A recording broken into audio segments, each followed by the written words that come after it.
Two nationally ranked teams with a possible Rose Bowl berth at stake. It's the war between the states, Oregon and Washington, next on Prime Sports Northwest.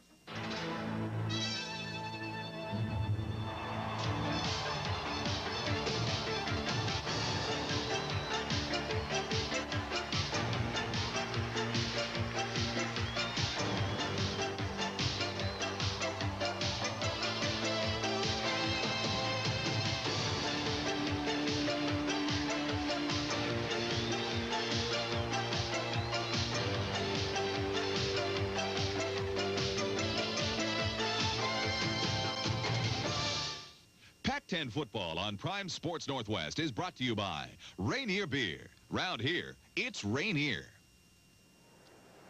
For the 84th time, the University of Washington Huskies and the Oregon Ducks are going to strap it on and bang heads this afternoon. In this case, it'll be in Seattle on a rather cool, crisp fall afternoon in October. Hello again, everybody. I'm Don Poyer with Chuck Nelson. As fate would have it, if it is indeed fate, we'll find out in about three hours. Duck hunting season actually opens today. And Chuck, is it fate? We don't know. Well, like you say, we'll find out in 3 hours. The Ducks hope that certainly it'll be delayed more than 3 hours. Let's take a look at the head duck, you might say, the man with the main wing anyway, and that's Bill Musgrave. He is now in his 4th start against the Huskies in his career. One of those guys that it seems like he's been around forever. Started as a redshirt freshman back in 1987. Boy, that's a long time ago. He's had a great career. He's thrown for almost 6,000 yards since he's been there, over 3,000 yards last year, over 50 touchdowns, only 29 interceptions. He's one of those guys that is not a strong-arm guy. He's just a winner. He throws the ball in the place that it has to be thrown for his guy to catch it. And let us not forget, he had 4 interceptions against the Huskies last year here in Husky Stadium. So he's out to improve his performance by far. On the other side of the ball, the man who leads a very highly ranked defense is number 69, the nose guard, Marcus Woods. The Oregon rushing defense is actually second in the conference to the Washington defense. Between Marcus Woods and Matt LeBounty, they have 9 of the team's 18 sacks, equal to the 18 sacks of the University of Washington. Here you see LeBounty showing his great athletic ability. He runs down the quarterback from Utah State.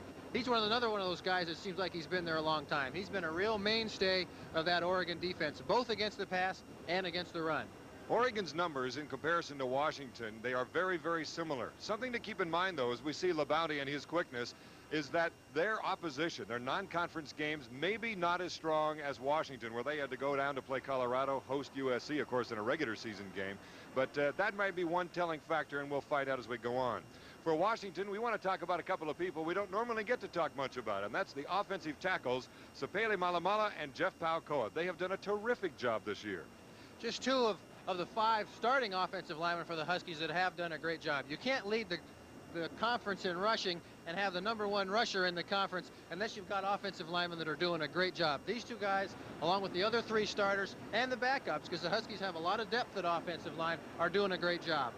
Defensively, the nose guard who had a good game last week against Arizona State was John Cook. As you can see for the year, 13 tackles, 1 sack, couple for loss. He really came on. We mentioned him quite a bit last week. It's kind of a day to highlight the unsung heroes. We talked about the offensive line and what they need to do for the Husky offense to be successful.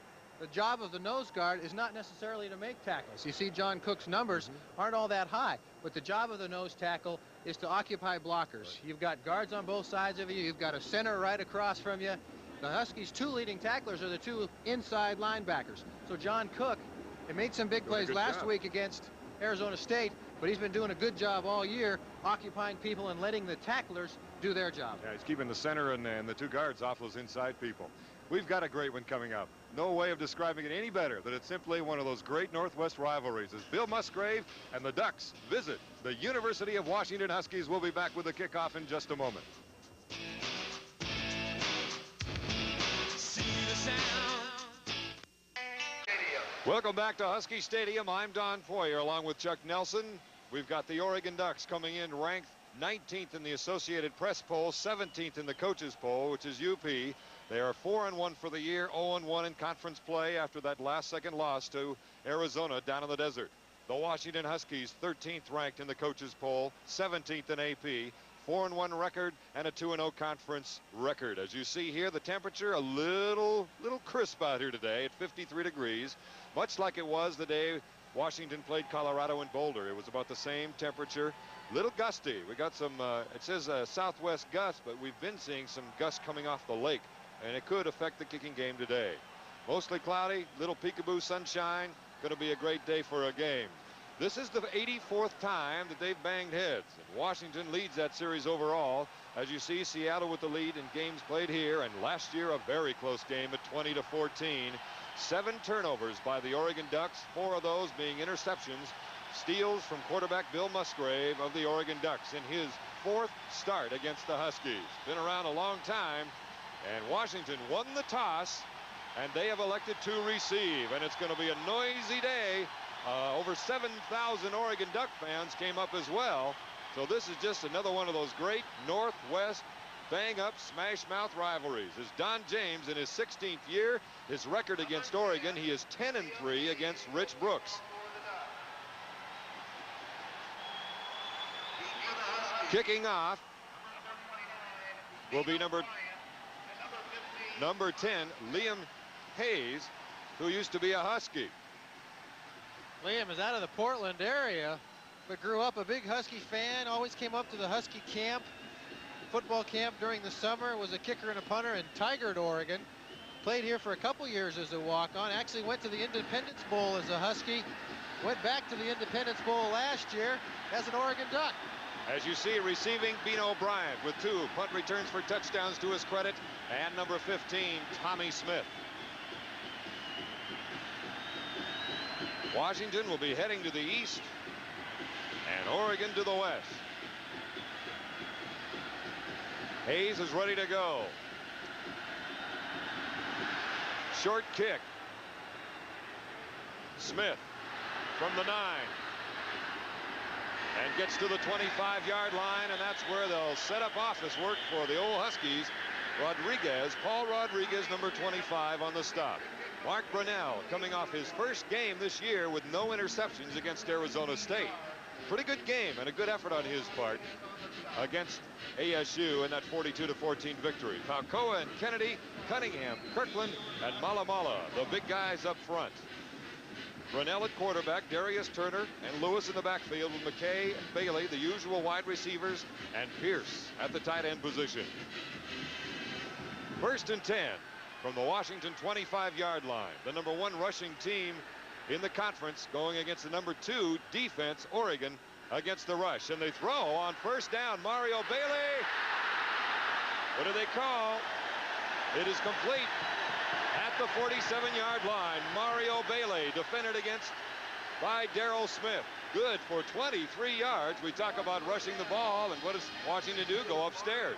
See, Oregon comes out, tries to be aggressive right off the bat, going to a man-to-man coverage. Mario Bailey with a great play. Goes right over the back of Darrell Smith to take the ball right off of the Smith on his back. I thought he might have intercepted that, as a matter of fact. 1st and 10 then from the 47-yard line. Lewis goes in motion with both wide receivers to the right side. Darius Turner looks for a hole, has got one up to midfield, fights his way, fumble, but it goes out of bounds at the 46 of Oregon. Got a couple of extra yards as it rolls out of bounds. Derry and Castle, the 2 safeties, come in for the stop for the Oregon Ducks. You've got the number 1 rushing team in Washington. It's been a battle between Washington and Arizona so far this year as far as rushing offense. Let's not forget that the Oregon rushing defense is 2nd in the conference to the Washington defense. Overall, just simply two highly regarded teams this year. 2 great programs on 2nd down and 4. Lewis, first carry of the day. And he is greeted by a whole bunch of Ducks. Number 90, Matt Labauti in there, one of the first, along with number 47, Connor. He loses 3. Andy Connor playing in an outside position. As you see, the people up front, Labonte, Woods we talked about, Douglas, Batista, Farwell, and Brantley. With Connor in on that particular play, number 47, a backup outside linebacker, Oliver Smith, Castle, and Derry. Diary in there on 3rd down and 7 after the loss of 3. Now you know why they're so good when it comes to defense, that being the Oregon Ducks. Great penetration. Wanting to throw over the head of Greg Lewis. Washington will have to punt. You have to think that the Oregon defense is concentrating on making Mark Brunell throw the ball to beat us. The Oregon defense so successful against the run. Mark Brunell struggling a little bit, throwing the ball downfield. The Oregon defensive staff, led by Denny Schuler, is going to say, we're going to stop Greg Lewis. We're going to make Mark Brunell throw the ball to beat us. Back to receive is a very dangerous man in Michael McClellan. He's 4th in the nation in kickoff returns and mighty potent when it comes to punt returns as well. Channing Wiles back to punt on his own 35. Good high spiral. And into the end zone. Into the end zone. So the Oregon Ducks hold on the first series by Washington. A 50-yard punt. No return. And the Ducks will start with Mr. Bill Musgrave on their own 20-yard line. Musgrave in his 4th start against the Dogs. 250 yards passing last year against the Huskies. But of course, 4 interceptions. Ka'anapu along with Tattersall, Boatwright, very good center. Sunia and Collinsworth. And the rest of the people. Nalu Kelemini. And here comes the crowd now. Is on 1st and 10 from the 20-yard line. Oregon gives its first look. They go with the dive up inside. Brett Collins in there on the stop as Nalu Kelemini gets the first carry. He's at 6'2", 208 pounds, good-sized running back. Empman, Cook, and Travis Richardson up front. What a year they're having. Donald Jones, Dave Hoffman, Chico Fraley. Hoffman and Fraley on the inside with Brett Collins on that last tackle. Mincy, Hall, Smith, and Briscoe. Briscoe, the leading man when it comes to interceptions for the Huskies with 4. 2nd down and 8. Kelemini in motion. This is Burwell. Tries to get outside. Finds a pretty good hole as he's up near the 28-yard line. Short of the first down. Eric Briscoe coming up from the rover spot for the tackle against Burwell. Sean, a redshirt freshman, at 5'11", 181. Had 129 yards last week against Utah State, which was his 3rd 100-yard game this year. Musgrave throwing Washington, the ball. #1 in the conference, Chuck, as you see on 3rd down defense.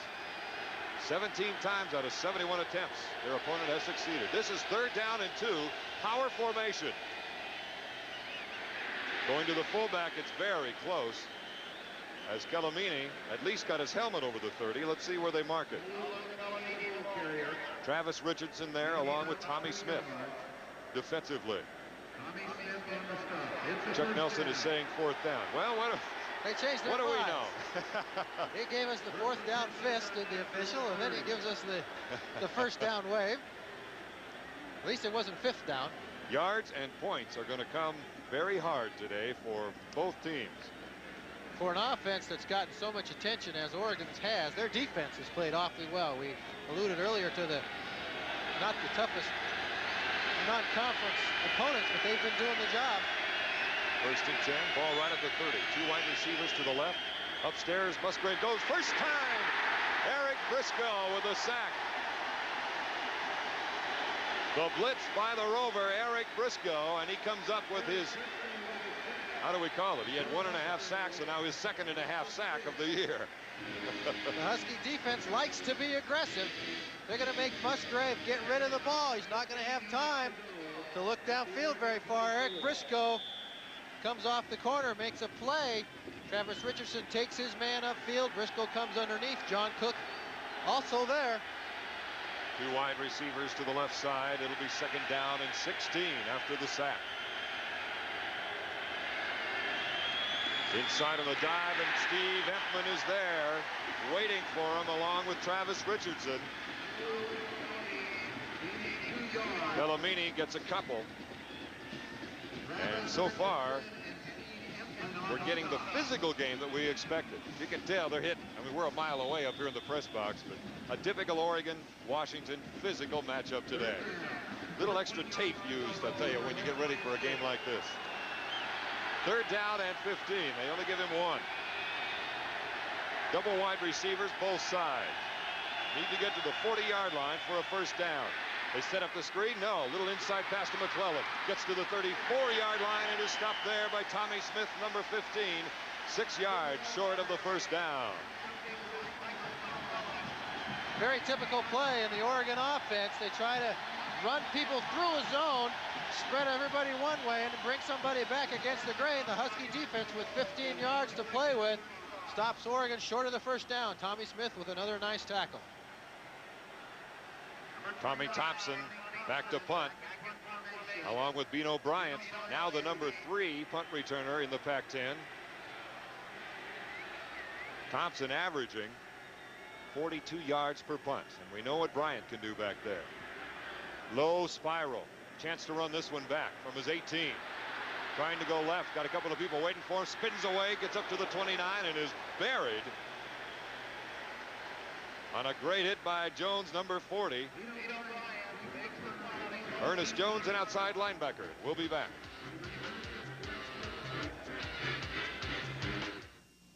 Nelson, 1st and 10 for the Huskies on their 30-yard line after a 47-yard boot by Tommy Thompson. Burwell, or it's rather Brunell wants the pass. Got a man deep. He's got McKay. No! He had Muhammad Oliver, number 11, by about 3 steps. Certainly few people in the conference with Orlando McKay's speed. Pac-10 champion in the 1600-meter relay, along with teammate Bino Bryant and 2 other members of the Husky track team. It's a one-on-one coverage again. And don't you feel it's going to be that kind of game? It'll be a big play. It'll be a block punt. It'll be something big to determine the outcome. For the Huskies, they have 3 wide receivers to the right and 1 to the left. Looks like Mr. Lewis way out to the left. 2nd and 10.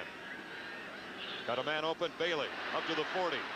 To the 45, 46-yard line, and a first down for the Huskies. On the defense, Rory Derry at 5'10", 190-pounder out of Compton, California, a senior. A 16-yard play. Brunell finding Bailey. Outstanding read by Brunell. You see how far off Oliver is playing. He got burned on the last play by McKay. He wasn't going to let that happen again.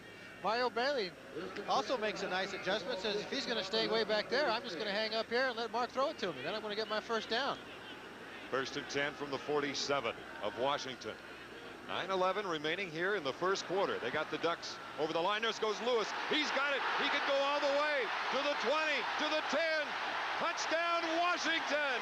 There is a flag down, but you saw the movement by Oregon. Let's wait and see if they were drawn off.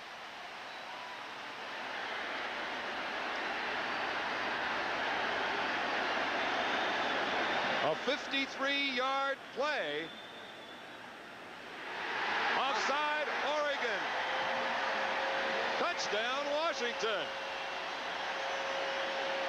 Greg Lewis on, I believe, his 2nd carry of the day goes 53 yards. Well, we talked about big plays. The Huskies respond. How many times do you see that when a defense jumps offside a little bit? They hesitate. They let up a little bit. Greg Lewis takes advantage of it, and he's a happy man. I got to believe they caught Oregon. They gave Oregon a different look or something, a dive with a different sort of formation, because there was nobody near him once he popped through the defensive line. Oregon had to be thinking pass on that particular play. Michael Dodd, who was perfect for the year for point after attempt, 16 for 16.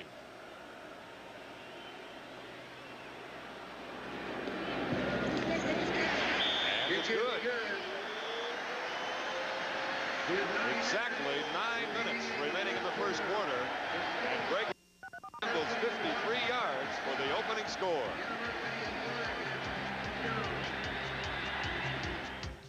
Here it is again, Chuck Nelson. See a nice end zone shot. The 2 men jump offside. Oh, there's the pass. Here's the play that set it up. The first down throw to Mario Bailey. He makes a nice read there. Brunell with a nice throw. I gotta like those 3-play drives, Don. Yeah.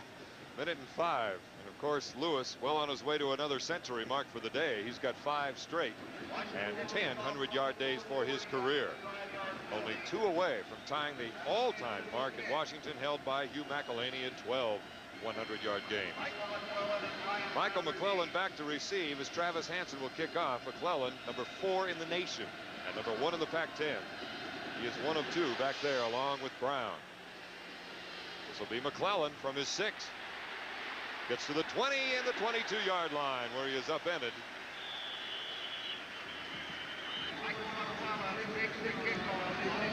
Leif Johnson, one of the backup fullbacks, making the stop for Washington. So Michael McClellan, the number 2 receiver for the Ducks, will stay out there. He has 21 receptions, but their tight end, Jeff Thomason, with 24.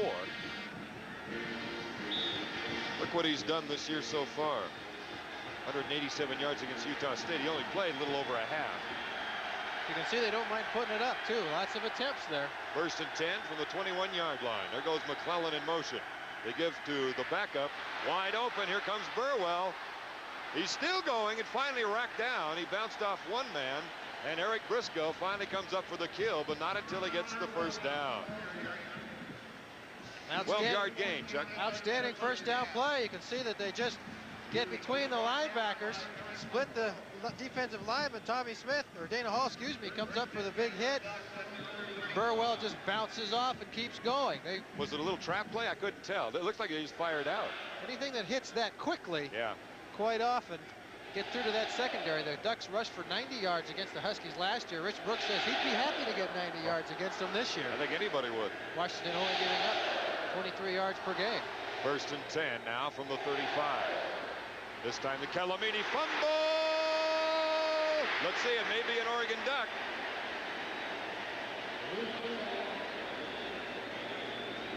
A white jersey was the first to get to it. You cannot believe the scratching and the grabbing that's going on in the bottom of that pile. It is a free-for-all under there until that referee finally gets down there. Oregon ball. The Ducks had 7 turnovers against Washington last year. You can see another big gain. John Cook not able to hang on. Tommy Smith gets the ball out. You can see the Huskies have their chances. There's Mincy, there's Briscoe, there's Hoffman, there's Donald Jones. Todd Kanapu comes up with a recovery. The big man getting downfield a little bit. Rich Brooks does not want 7 turnovers this year. In his 14th year, Rich Brooks, what a sensational job he has done. And good on their administration for sticking with him to let him build that program. 1st and 10 from the 47. Musgrave wants to throw over the top. Oh, Dana Hall's got it. Interception Washington, and he gets to the 39-yard line of the Huskies. Joe Reitzig, the intended receiver, couldn't hold on, and Dana Hall comes up with the interception, his 2nd of 1990. Musgrave gets a little time, delivers the ball just outside of the reach of Reitzig. Dana Hall just catches the little pop-up. Those defensive backs love to get their hands on the ball. Musgrave does not throw very many interceptions, only 6 in the first 5 games. That's not many for putting the ball up as many times as they do. The Huskies like those turnovers versus the Ducks. Right off the bat, 2 wide receivers, McKay and Bailey to the right side on 1st and 10 from the 39. They give it to Lewis. Tough going, still fighting though, and gets to the 42-yard line. Joe Farwell, one of the inside linebackers with a stop, just a sophomore, and rather small at 6'2", 210 pounds. He's out of Los Gatos. Rich Brooks said during the week, we're going to turn the ball over. We might as well stay home. The Huskies so successful. The leading Pac-10 team in turnover margin in the 80s. They're at +6 this year. Gain of 3 by Lewis. 2nd down and 7 from the 42. Lewis goes in motion. They have 3 receivers now on the right. We've got a flag. Brunell lost the handle too. Greg Brunell very happy that the play was stopped before it got going. Phew. When the ball hits the ground like that. As much as you don't like penalties, I'm sure he's mighty happy to take 5 on that one. Well, as a quarterback, when you fumble that snap, it's so hard to recover it because the ball's on the ground and everybody's coming at you. So you're trying to fight your way through the back of everybody's legs, and you've got the defensive people coming. You can't get to it. It's like when you're surfing, you're trying to swim through a 12-foot wave coming at you. A little tough. Most of the other people on the field don't realize the ball's on the ground for a while, so you're scrambling on your own. Going against the grain. 2nd down and 12. McKay to the right, Bailey to the left side. Option, Lewis. Oh, found another opening. Nifty job of running by Lewis. Containment was there to the outside, and he was able to find an opening to the inside as Eric Castle, the free safety, made the tackle. Gain of 8 yards by Lewis. And Mr. Brunell paid the price on this pitch. Anytime you run that option, you're going to take a chance of getting your quarterback rocked. There you see that 11 hitting the turf first. Nice cut by Greg Lewis. Daryl Smith comes up to force the play. Darius Turner cuts up inside. Greg Lewis cuts up even farther inside. Peter Brantley, by the way, Chuck, is the guy that nailed Brunell, the outside linebacker. 3rd down and 4 yards to go. 3 wide receivers, 2 to the right, 1 to the left. Wanting to throw Brunell. Got to hurry now. Lays it off. Lewis, first down, 44-yard line of Oregon. Brantley with the stop, the outside linebacker who just got done tattooing Brunell. That's what Mark Brunell can do so well. He puts so much pressure on the defense. Is he going to run with it? Is he going to throw with it? He makes them make a choice. Here you see Batista comes up to make a play on Brunell. The area that he vacates is occupied by Greg Lewis. Brunell keeps his composure, keeps his poise, just dumps the ball off to Lewis for a big Husky first down on 3rd and 4. If you're a linebacker, is do I or don't I? 1st and 10 from the 44 now of Oregon. 2 receivers to the right, roll out to the right. Got a man, tight end, Pierce. Down to the 33-yard line of Oregon. Eric Castle, the safety, on the tackle after an 11-yard gain. Nice little counter action by the Huskies. A fake to Lewis. You see 51, Dean Kirkland comes out to protect. Makes a nice block. Brunell rolling to his right as a left-hander does a good job of squaring his shoulders back up, delivering the ball where Aaron Pierce could make his 4th catch of the year. His longest of the year is 12 yards. He picked up 11 on that one. 1st and 10 from the 32-yard line of Oregon with 2 receivers to the left. Now make it 3 with Lewis in motion. Darius Turner knocked down, and I think he was the man who moved as the flag went down. Looked like Darius might have been leaning just a little bit. He was excited to get that ball. That's right. That's a dead giveaway. You're going to get it. Give it to me. And the motion.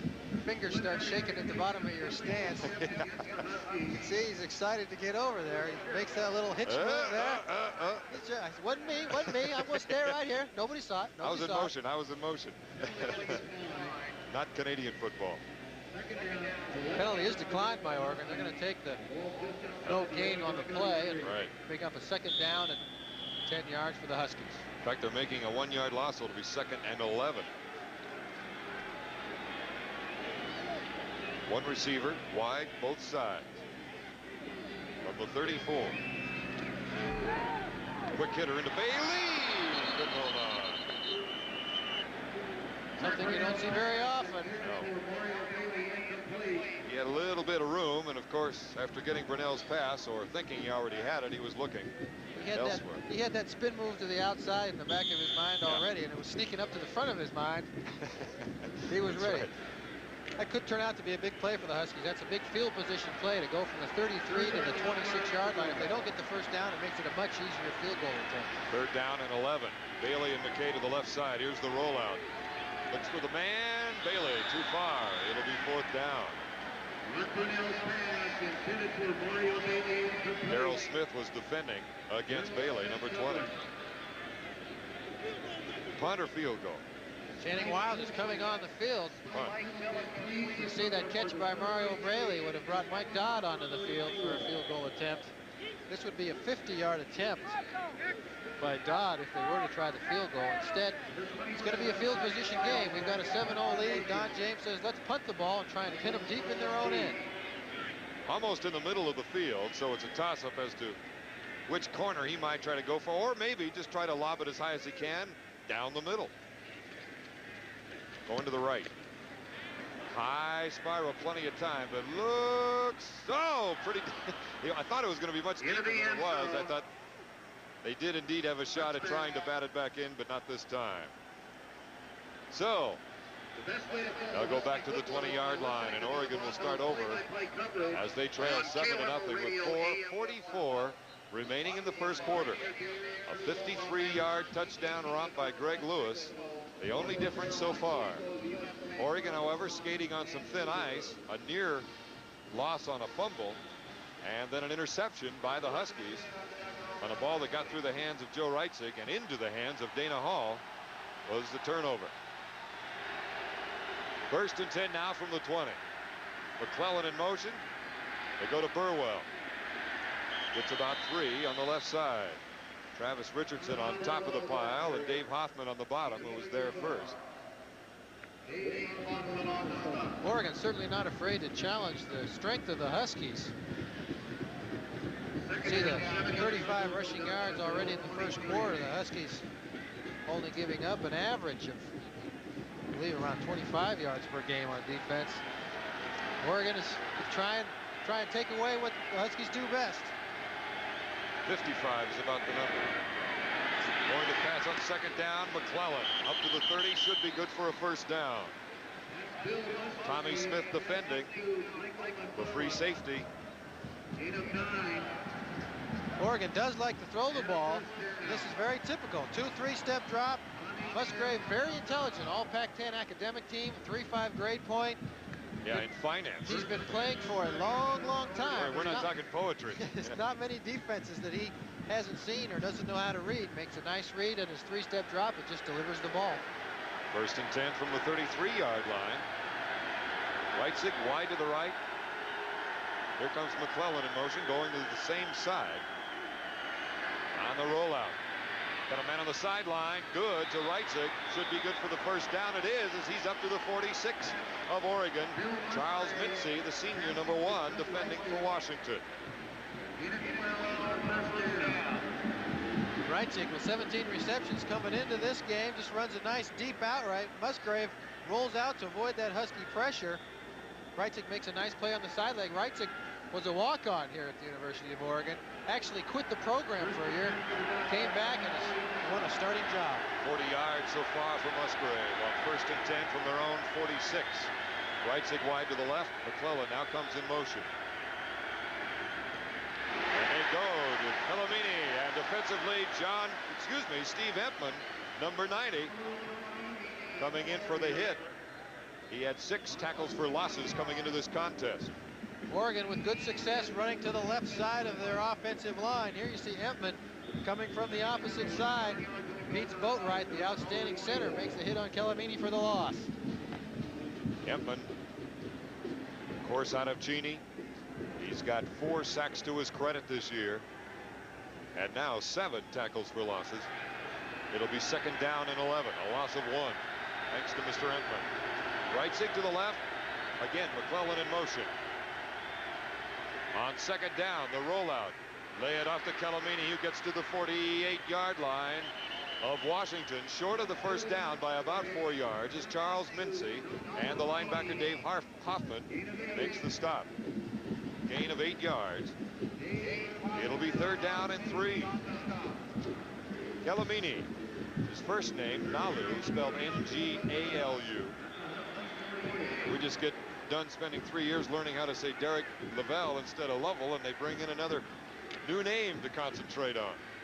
Calamini actually spent a lot of time as a tailback in Oregon's offense, but with the injury to Brandon Jumper, their starting fullback, Calamini has moved into the starting role as a fullback. He's one of those guys that's big enough to play fullback, fast enough to play tailback. And with the injuries in their offensive backfield, he's the number 2 guy. They've got to find a place for him to play.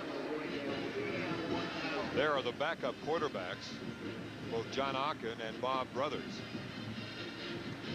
And both of them are juniors. So there's going to be a duke out next spring to see who's going to be the starter for Bill Musgrave, who's been here, I think, since the upper deck was put on Husky Stadium. Since time began. He became a starter halfway through his freshman year, redshirt freshman year. Actually, he remembers coming up to Washington in 1986 as a redshirt freshman. His year, the trouncing that Washington put on Oregon in 1986, 38-3, when Chandler threw for 2 and ran for 1 touchdown. So he's won 2 games in Eugene and lost 2 games here in Seattle. This is the rubber match for Bill Musgrave. That was the year the Huskies put a hurt on Chris Miller. And that was when he was in the running for the Heisman Trophy. And they were all ready to keep all the stats on Chris Miller throughout the broadcast, and the man was getting beat up so badly that I think they gave up in the second half. The other Chris came through. Third down and 3. Wide receivers to both sides. Musgrave wants to throw. Got a man. No, Burwell can't hold on. And he would have had the first down by about a yard. Burwell just comes out of the backfield, settles nicely in front of Dave Hoffman. Burwell with 10 receptions coming into this game. Not all that many for a running back. They go more to their wide receivers and their tight end. Back to punt is Tommy Thompson again. He's ranked 4th in the Pac-10 with that 42-yard plus average. Also has a 40-yard net average, which is very, very good. Charles Mincy back to receive instead of Bean O'Brien. He may have gotten a little harder than we thought on that last punt return. From the 10, the fair catch is called. So Oregon doing a good job of getting the Huskies deep in their own territory. A 38-yard punt by Thomason. I want to correct myself. That is Thompson. I know I'm going to have a tough time with the tight end Thomason and the punter Thompson when the day's over with. 2:34 remaining here in the first quarter. Very little scoring. In fact, only one play. The 53-yard run by Greg Lewis. Starting on their own 11-yard line. A good chance for the Husky offense to try and establish the running game that they have been so successful at. Number 1 in the conference, number 8 in the NCAA. 2 wide receivers are to the left side on first down. Little slant with Lewis, and not much there. As number 12, Eric Castle, came up from the safety spot and helped out number 58, Joe Baguio. He's at 6'6", 260 pounds. Also Cummins in there. They're big up front. Oregon. Labonte at 6'4", not all that heavy but tall. He's at 246. Woods at 283, the nose guard, and Cummins at 255. 2 minutes remaining, first quarter, second down and 7. McKay and Bailey wide to the right. Turner trying the little quick hitter in the middle and gets about 3 as he's up to the 18-yard line. Andy Connor, number 47, along with Batista James, the starting inside linebacker, making the stop on Turner. Darius came into this game with 2 touchdowns, his longest run being only 8 yards, filling that fullback role here with the Huskies. Lewis comes out of the game on third down and 4. Interesting situation here with him out of there and Bryant in. Looking for the cutback, and it's not there. Trying to play on the aggressiveness of Oregon's defense. Got an injured Husky down, and that is Malamala. Peter Brantley on the stop, along with the nose tackle Marcus Woods. You can see the pitch to Bryant. For some reason, he decides that he's going to run to the left. All his buddies are out to the right. Here you see Malamala blocking on Labonte. Stays with him. Ooh! See, he gets clipped by Brantley trying to make the tackle. The big Husky offensive tackle is down with an injury to his lower right leg. Had to be that right knee. He took it right on the side. Here again, you see Brantley getting whipped around by the momentum of Bean O'Brien, and Malamala gets clipped.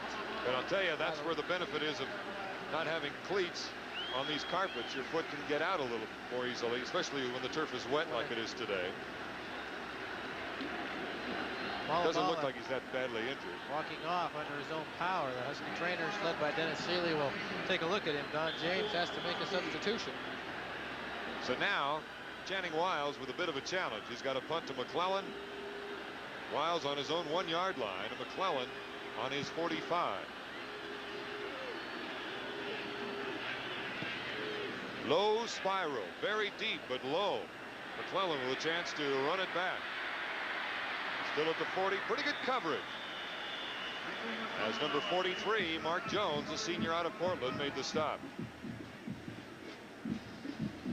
Good field position, however. 48-yard punt by Channing Wiles. McClellan dangerous Oh, is as he a ever? punt returner. The Huskies will take it. We're in the first quarter with only 33 seconds remaining. I'm Don Poyer with All-American place kicker, Mr. Chuck Nelson. 10-yard return after that 49-yard punt. So Channing Wiles doing a good job getting the Huskies out of trouble. Channing now, by the way, number 3 in the Pac-10 as Bill Musgrave comes in. Wide receivers to both sides from the 45 of Oregon. Here comes McClellan in motion. Looking more and more to throw. Here comes the pressure. Ball knocked loose. Let's see what they call it. They're saying loose ball. No. I was watching the linesman, the head linesman, and he was not indicating incomplete. He was sitting there waiting for help from his officials. The rush by Donald Jones. But his arm, that being of this man, definitely went forward, Chuck. You can see Donald Jones coming around the corner. Musgrave trying to pull it down, but the momentum of his arm was going forward. Incomplete pass. Just to the left of that picture was the referee right next to the ball, and he was not indicating anything. That's why I hesitated. Second down and 10. Huskies maintaining some good pressure on the quarterback. They slanted outside. That's to McClellan. Got a flag down on the opposite side of the field as Charles Mincy put the hurt on McClellan with 19 seconds remaining in the quarter.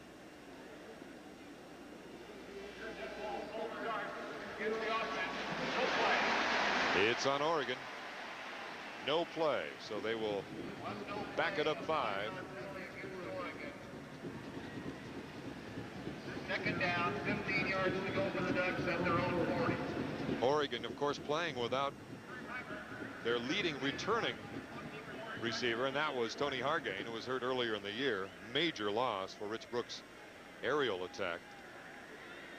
Oregon suffered a number of injuries offensively, with Sunia missing a large amount of time. He's back today, but Brandon Jumper is out. Hargain is out. The offense just keeps clicking along with a bunch of young guys playing. Still at 40 yards. Second down and 15. They're on the 40-yard line of Oregon. Bellamini goes in motion. Got a sweep. Burwell. Here comes Eric Briscoe. Eric Briscoe with his 5th. All right, we're back to this again. His 4.5 tackle for loss. 4.5 of tackle for loss. You can see Briscoe slips the block of Bellamini, the motion man. Makes a nice play. Huskies is very successful sending people both against the pass and against the run. At the end of the quarter, a big play for the Huskies. It will be third down and 22 yards after that 7-yard loss, and a great play by Eric Briscoe.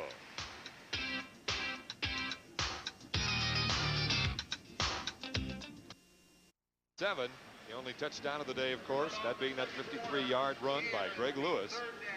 Pretty typical Washington-Oregon game so far, though, don't you think, Chuck? Field position always a big part of a Washington-Oregon game. Oregon having the better of it for the most part due to the passing offense and the rushing offense of the Ducks getting the ball up close to midfield and the punting game. Bill Musgrave looks at a third down and 22 challenge ahead of him. Double wide receivers to both sides. Straight drop back. Here comes the pressure. They lay it off. Nearly intercepted. Almost back into the hands of Calamini as John Cook was playing some beach volleyball along with Calamini. You can see the pressure put on Musgrave. Cook reads the screen. Comes off. Look at that. Everybody gets a shot at that one. Fraley comes in. The Huskies forcing Oregon into a 3rd and 22 situation. Made a couple of big plays on first and second down. But the big play when you get a second down play is the 3rd down play. You got to hold them again. If you give up a first down, you've wasted that big play on second down. Bryant back again to receive this Thompson punt. So Bino is back now in his normal and his customary position. Bobbling the ball was the punter. Spiral doesn't come over with the nose, down to the 21, and good coverage by Oregon. Something they are noted for. That's how you average a net average of 40 yards when you get coverage like that. 45-yard punt, 0-yard return. Paul Rodriguez, a strong safety, a backup player on the tackle. Overall, let's see. Time of possession coming into this game, by the way, you pointed out, Chuck, dead even for the season, these two teams. Both teams averaging 33 minutes and 29 seconds of possession per game, tied for first in the conference. Yards rushing, the nod for Washington. Passing fairly close. Total yards, though, overall, still to the Huskies. And turnovers, that one interception. The difference in the total yards, a 53-yard run by Greg Lewis. 1st and 10 from the 22. Lewis brings a couple people with him as he gets up outside the 25-yard line. He gets 4 yards. Just underway here in the second quarter. Peter Brantley and Joe Farwell made the stop for Oregon. Brother against brother. A lot of those purple jerseys are from Oregon, those players. And a lot of guys in those white jerseys live in Washington. The intensity almost like that of an Apple Cup when the Cougars and Huskies meet. 2nd down and 6. McKay and Bailey to the left side from the 26. Toss sweep. Lewis trying to find a hole. Goes to the outside before Eric Castle pushes him out of bounds. The free safety. A sophomore out of Lebanon, Oregon. The Huskies had great success last week running the sweep against Arizona State. Here you can see Turner gets outside. You can see the lineman pull a nice block on Batista. Castle fights his way outside. Lewis does a good job of staying in the pile until he sees some opening and then goes out to the opening. Castle, as a safety, the leading tackler on the Oregon defense. Not necessarily a good sign. Dubious honor, that's right. Lewis got the 1st down. 1st and 10 from the 34 with both of those wide receivers on the left side. Lewis again tries to shuffle along the way. And Castle came up again on the outside. Those two may meet each other quite a bit. Batista, the inside linebacker, along with Castle, make the stop on Lewis. Huskies coming out in a number of formations. Yeah. On the previous play, they line up with 2 wide receivers to the left and a tight end to the right. 2 backs in the backfield. On that play, 1 back in the backfield, 2 wide receivers to the left, 2 tight ends. We're going to see 3 wide receivers this time. Joe Kralik into the game for the Husky offense to join McKay and Bailey. And Lewis goes to the right side. So trips to the left, Lewis to the right on 2nd down and 8. Looks over the middle, got a man open. Kralik drops the ball.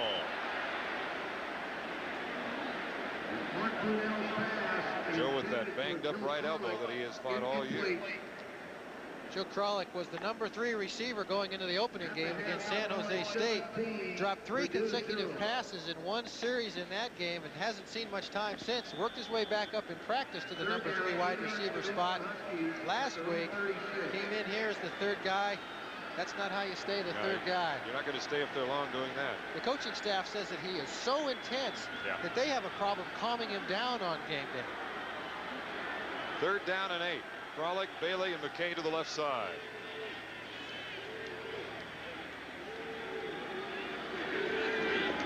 Back to Kralik. This one too high. Overthrow. Number 27, Darrell Singleton. Backup quarterback was defending.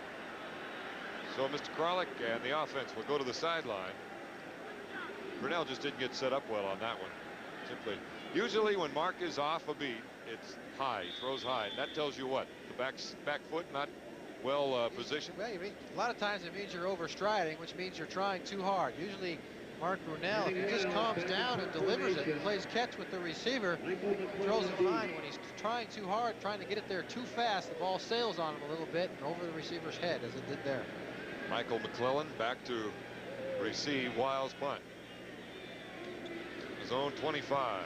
This time he can let it go, and it's a low wobbly punt. Ooh, McClellan able to get a lot of yardage up to the 40-yard line, and that's where he is stopped by Jay Berry, number 42. Let's take a timeout. We've got 13:03 remaining here in the second quarter with the Huskies leading by 7.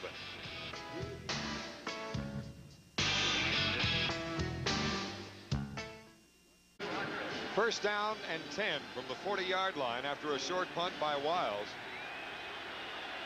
Oregon with 2 receivers to the left side, but Kelemini gets the call and almost pops it open up to the 44-yard line. Kelemini is stopped by Dave Hoffman. Nalu, only a sophomore, is going to be around a long time. Came in averaging just over 56 yards per game. Pretty out on Lake Washington this afternoon. Sunshine coming out. Most of the field in The shadows of the upper deck on the south side, however. Second down and 6 from the 44. Two receivers both sides. Musgrave to throw, wants to go deep, got a man McClellan all the way down to the 36-yard line rather of Washington, and a first down for the Ducks. Charles Mincy on the tackle, the senior out of Los Angeles, along with Tommy Smith. Outstanding protection by the Duck offensive line. McClellan just goes in the seam. You can see Eric Briscoe 2 steps behind. Mincy comes in from the side. Oregon likes to run those seam routes. Playing against a 3-deep zone, there's this seams between the corners and the safety. Play good for 19 yards. First and 10 now from the 35 of Washington. Got a man on the outside. It's the tight end, Jeff Thomason, close to another first down. Now about a yard short. Tommy Smith knocks him out of bounds. Thomason playing with a hip pointer. Thomason hasn't practiced much all year, but he sure plays well on Saturday afternoons. Yeah. Chico Fraley blitzes. Tommy Smith not able to get outside fast enough to cover the tight end, who was usually covered by that linebacker, Thomason. I don't think we're going to see Thomason go deep very often. I don't see a lot of blazing speed there, but he's got a lot of catches coming in. He had 24 and 6 touchdown receptions. By far the leader. Been starting for 3 years. Started as a freshman for the Ducks. Second down and 1 as McClellan goes in motion. Here comes Burwell. Tries to go outside. Maybe short of the first down. Let's see where the referee puts his right foot. Brett Collins there defensively. It'll be close.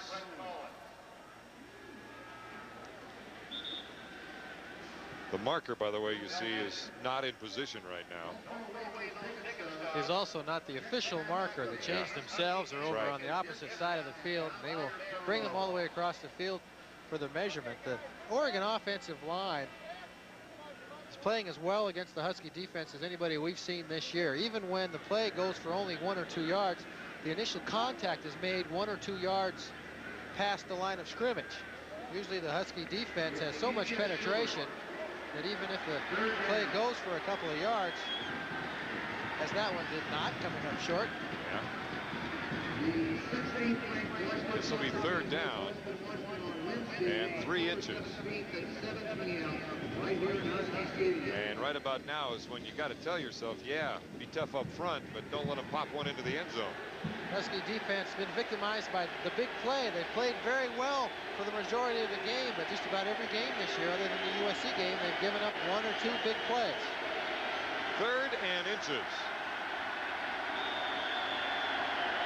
Oregon batting .250 so far today on third down. Burwell got it. Not by much. There was an initial hit in the backfield, but he got away as Chico Fraley does make the tackle. Big play for Oregon as they keep the Husky offense off the field. And now they're getting into 4-down territory, into the red zone, as they say, once you get from the 20 in.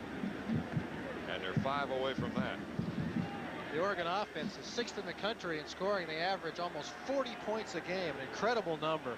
Number 1 in the Pac-10. Working their way on the ground as well as through the air. Reitzig and McClellan go out to the left side on first and 10 from the 25. Inside is Kelamine. Got about 4. Chico Fraley on the stop, the junior out of Roland Heights, California. Came in with 34 total tackles this year. You can see the double team on Emtman. Tyrone Rogers just gets driven down by John Tattersall. That left side of the Oregon offensive line. John Tattersall at guard. Todd Kahanapu, the tackler, doing an outstanding job against Travis Richardson, John Cook, and Steve Emtman. They're also 270 and 280. Big Ducks. Second down and 6, and what do we got? Stopping clock. Flags are down. The play clock has a second remaining. Yeah, it's still, it so had 6 seconds when the flag went down. Here we go. False start on Oregon, so back it up. Make it second down and 11. Oregon, the least penalized team in the conference. Coming into this game. Somebody must have. Well, they're barely set, Chuck. Somebody must have twitched a lip or had a Had to scratch an eyelid or Had a hitch something. in a get-along or something, yeah. Somebody twitched their nose a little bit, and the umpire didn't like it. Second down and 11. That moves the ball back to the 26. That's McClellan in motion. Wide receiver, both sides. Musgrave looks to his right side, looks into the end zone. Reitzig not on the same page with his quarterback. He was running a little hitch pattern, or down and back up, as Musgrave went to the end zone. Reitzig is a senior out of Tacoma, by the way, Bellarmine Prep. And motion on Oregon, so.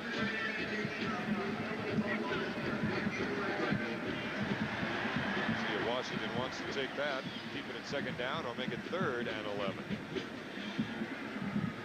The ball on the 26-yard line. I'm going to try and move him back as far as I can. I guess that's what I would put the ball on the 31. Sure, you give him another chance at the end zone, but they turn it down.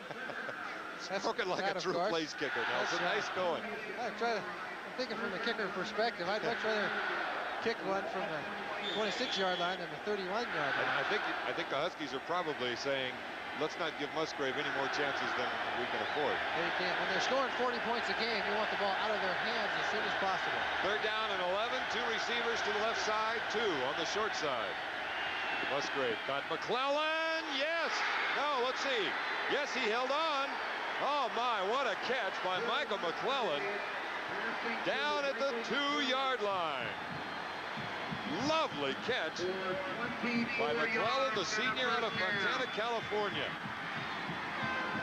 A very typical Bill Musgrave throw. Not a lot of zip on the ball. Eric Briscoe in great position, but doesn't make a play on the ball. The ball just on McClellan's fingertips. Here you see it from the field level.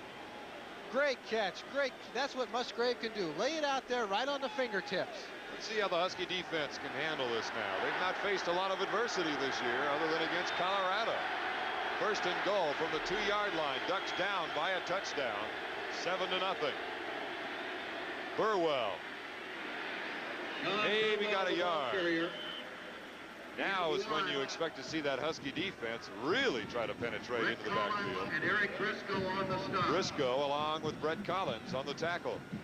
Oregon trying to run again on that left side of Tattersall and Kahanapu. You know, you mentioned it during the break, Chuck. The crowd's quiet today.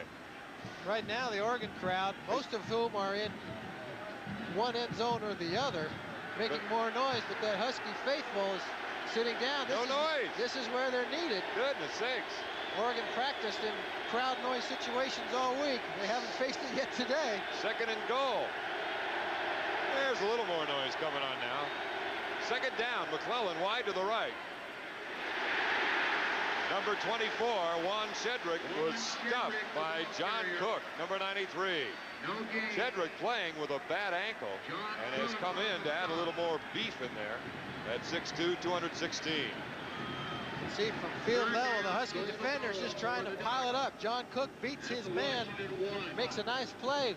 Once he makes contact, man goes straight down. 3rd down.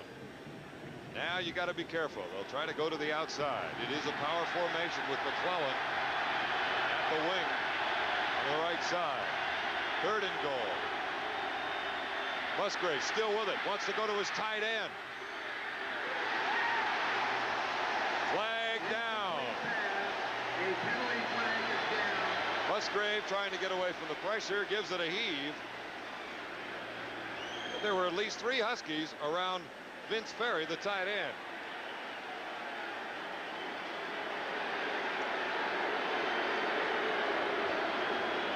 Preliminary citation of holding against the Huskies. Oh, my. That was Dan Mitchell, by the way. Oh, my. That's the killer on that penalty, is the fact that it's an automatic 1st down. The Huskies make great plays on 1st and 2nd down. A great play on 3rd down. Musgrave with no place to throw it. He throws it away. Dan Mitchell, who the tackle slash tight end, who switches jerseys depending on what positions he's playing. 62 or 98 as a tight end. This is amazing, though, because we're not going to be able to see it, but they're saying he was held, and that would have been Mitchell. So it's 1st and goal now from the 1. Tailback. Not this time. Burwell is short. Steve Etman on the charge along with Dave Hoffman.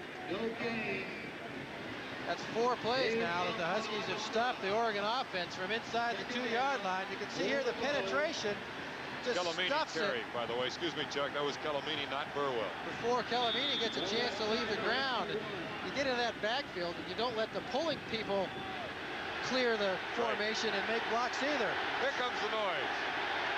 2nd and goal. McClellan wide to the right. Musgrave got in, I believe. Let's see where they mark it. The official marks him short. No, he's short. He's short by about 6 inches as Charles Mincy put the hit on him. Something you don't see very often. Bill man. Musgrave carrying the ball. His inexperience shows there. This is the 14th play of this drive, and 14 came up short. The 5th time. His knee came down evidently. Remember, it's where the ball is when the knee hits the ground. He rolls into the end zone, but it's too late. 5 plays in a row, the Huskies have stopped the Oregon offense from inside the 2. Did you see the eyes of Musgrave? Here it is, 3rd down and goal. Quarterback sneak. Bill Musgrave keeping the ball. Still no call. signal. No call yet. I thought he made it. Yes, There he it did. is. Touchdown. It did not come too easily. They said enough of this fooling them. Bill Musgrave. Let's run the simplest play in our playbook. Let's ride behind Scott Boatwright, the center. Boy, he paid the price. He doesn't get in by much, We're but talking Oreo cookie there. it doesn't take Woo. much. Those offensive and defensive linemen get awfully macho. Come 6 attempts from inside the 2. That's right. The old hair starts growing on your chest after a while, and you can hold it. McCallum will kick. Bill Musgrave will hold. Greg McCallum, the brother, of course, younger brother of John McCallum, former Husky kicker. Up for the extra point, and it is good. Some nifty ball handling by Mr. Musgrave to make it happen, too. Kick is good. High snap. With 7 minutes, 30 We're all tied up with 7:37 remaining in the 2nd quarter. Another typical Duck Dog day.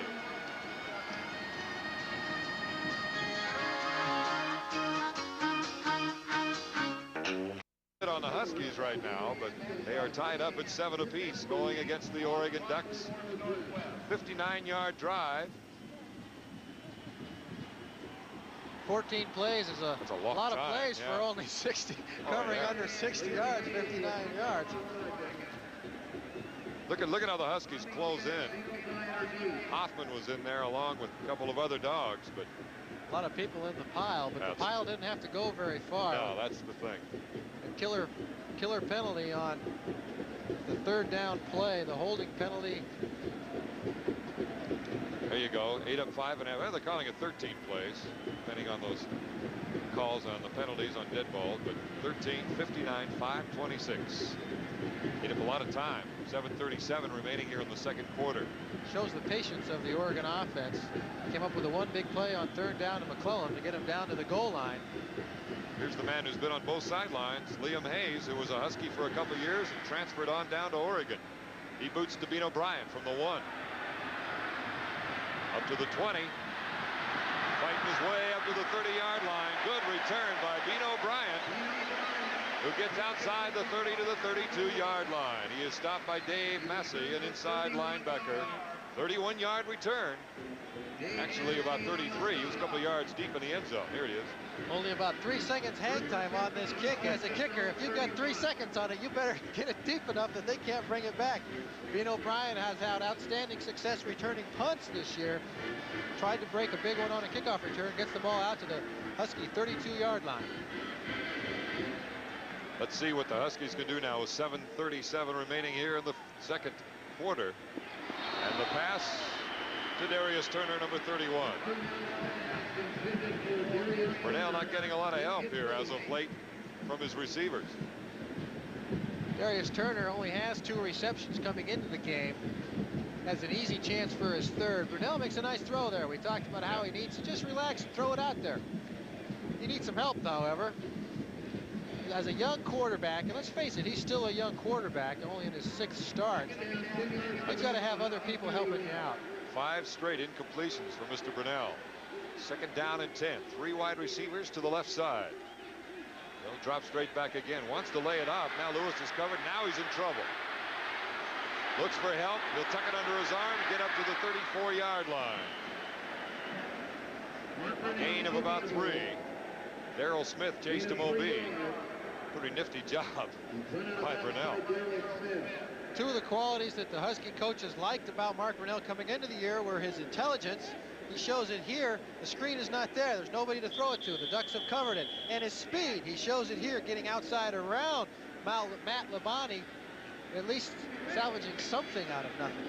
Got a Duck injury up on the 30-yard line as Marcus Woods is walking off the field. Looks like it might be the knee, possibly the left knee. That's a big loss. He's at 6'2", 283, so figuratively and literally the man behind him. Gary Williams, number 54, at 6'2", 250, but a freshman, a pure freshman.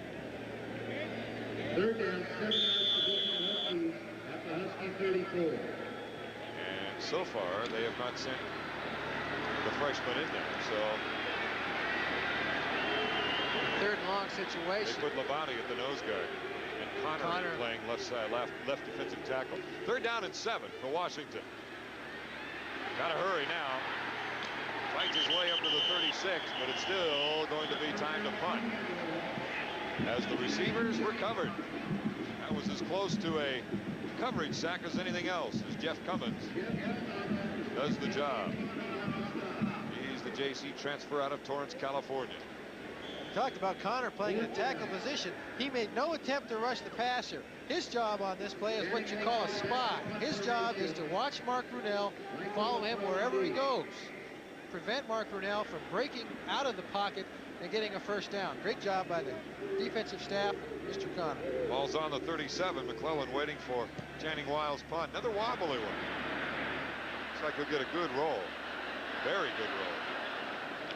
Still going down to the 19-yard line.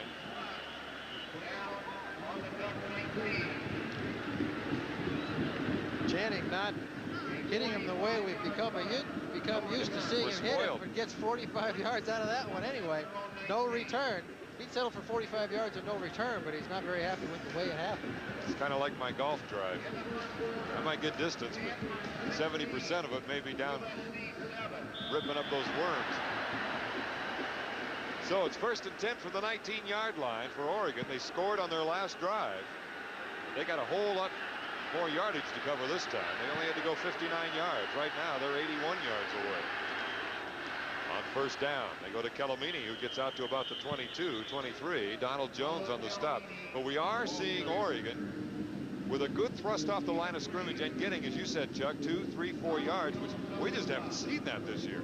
Especially a good job by the left side of the Oregon offensive line. They seem to be concentrating on running on that side. Travis Richardson, the Huskies' right defensive end, has made some big plays, but he's not as big as some defensive linemen, only 255. He's going against 280 and 271 for the Oregon offense. 2nd down and 7 after a gain of 3 as McClellan goes in motion. Again, they go after the inside people, and Calamini gets nowhere. Dave Hoffman, the first to get there, but he got a lot of help. Chico Fraley in there, and also John Cook and Steve Edmund. Fraley so far with 34 total tackles coming into this game. 6 deflected passes, 5 tackles for losses, 1 sack, fumble recovery, and still looking for his first interception for the Huskies. He's got his hands on lots of balls. Sure He's knocked down 6 passes so far this year, but none of them have stuck. He'd like to get one here on 3rd down. Yeah, 2 wide receivers to the left. 3rd and 7 to be exact. Musgrave intercepted. Eric Briscoe at the 28-yard line. Briscoe with his 5th interception of the year. Oh, what a big takeaway. The tight end, Jeff Thomason, on the stop, and the intended receiver. Musgrave again just kind of delivers it a little bit. Thomason goes down, a little contact with Chico Fraley. Might have gotten their feet tangled up a little bit. You see Thomason coming across the formation. That's what happened. The feet get tangled up. He loses half a step on his way down, and Briscoe makes a nice break on the ball, makes a nice catch. Big play deep in the Oregon end. Takeaway. Let's see what they can do with it. 4:53 remaining. Wide receivers to each side. One on each side. Toss sweep with Lewis. Oh, good containment. Great containment by Oregon. Rory Derry, number 3, out there trying to close the door. Oh, my. How many times do you hear loss of yardage for Greg Lewis? Your basic pitch sweep. Darius Turner comes up, gets stuffed by the strong safety Rory Derry. Greg Lewis can't go outside because Derry had the proper angle.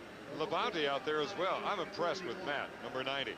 He's played well today. He can run for a guy that has that many inside tackles also. He's only 246 pounds, and he can go get him. 8 tackles for losses, too. Lewis was 74. Second down and 14. Got a man, Bailey. First down to the 10. Knocked out of bounds at the 2. Let's see where they mark it. Back at the 10-yard line. Evidently, he hit the line. And a flag is down. Play for 28 yards. Eric Castle getting him out of bounds. Brunell steps and throws a perfect strike to Mario Bailey. There's that move he was thinking about making earlier. Nice spin move. Forced out of bounds at the 10 by Castle. He's not sure. He keeps going. Derrick gets a hold of him, throws him down. That's what the flag is on. Personal foul with him out of bounds at the 10.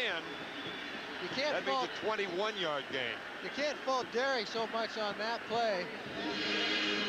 The whistle obviously was not heard by very many people. Mario Bailey keeps going. As a defender, you cannot stop and let the guy go run into the end zone. With the penalty, the ball down to the 5-yard line. The Huskies with a chance to take advantage of the turnover.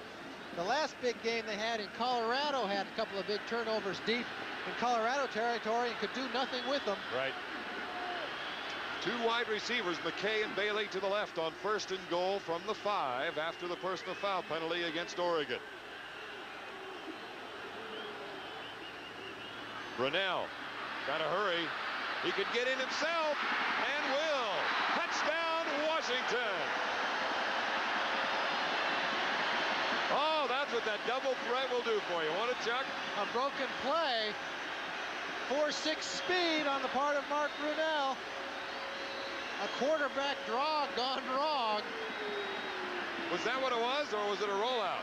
Well, you see, you saw Greg Lewis step up to block somebody inside, so I think there was a draw called. You see, he tried to go inside, no place to go. Brunell just flat out runs Batista safe and second. And Farwell. Daryl Smith in man-to-man coverage on Mario Bailey, so he's so intent on his man as Mike Dodd hits his 18th consecutive extra point to give the Huskies a 14-7 lead. Daryl Smith in man-to-man coverage had his back turned to Mark Brunell. He's so intent, I'm going to cover my guy. Mark Brunell slips in behind him. Huskies ahead, 14-7.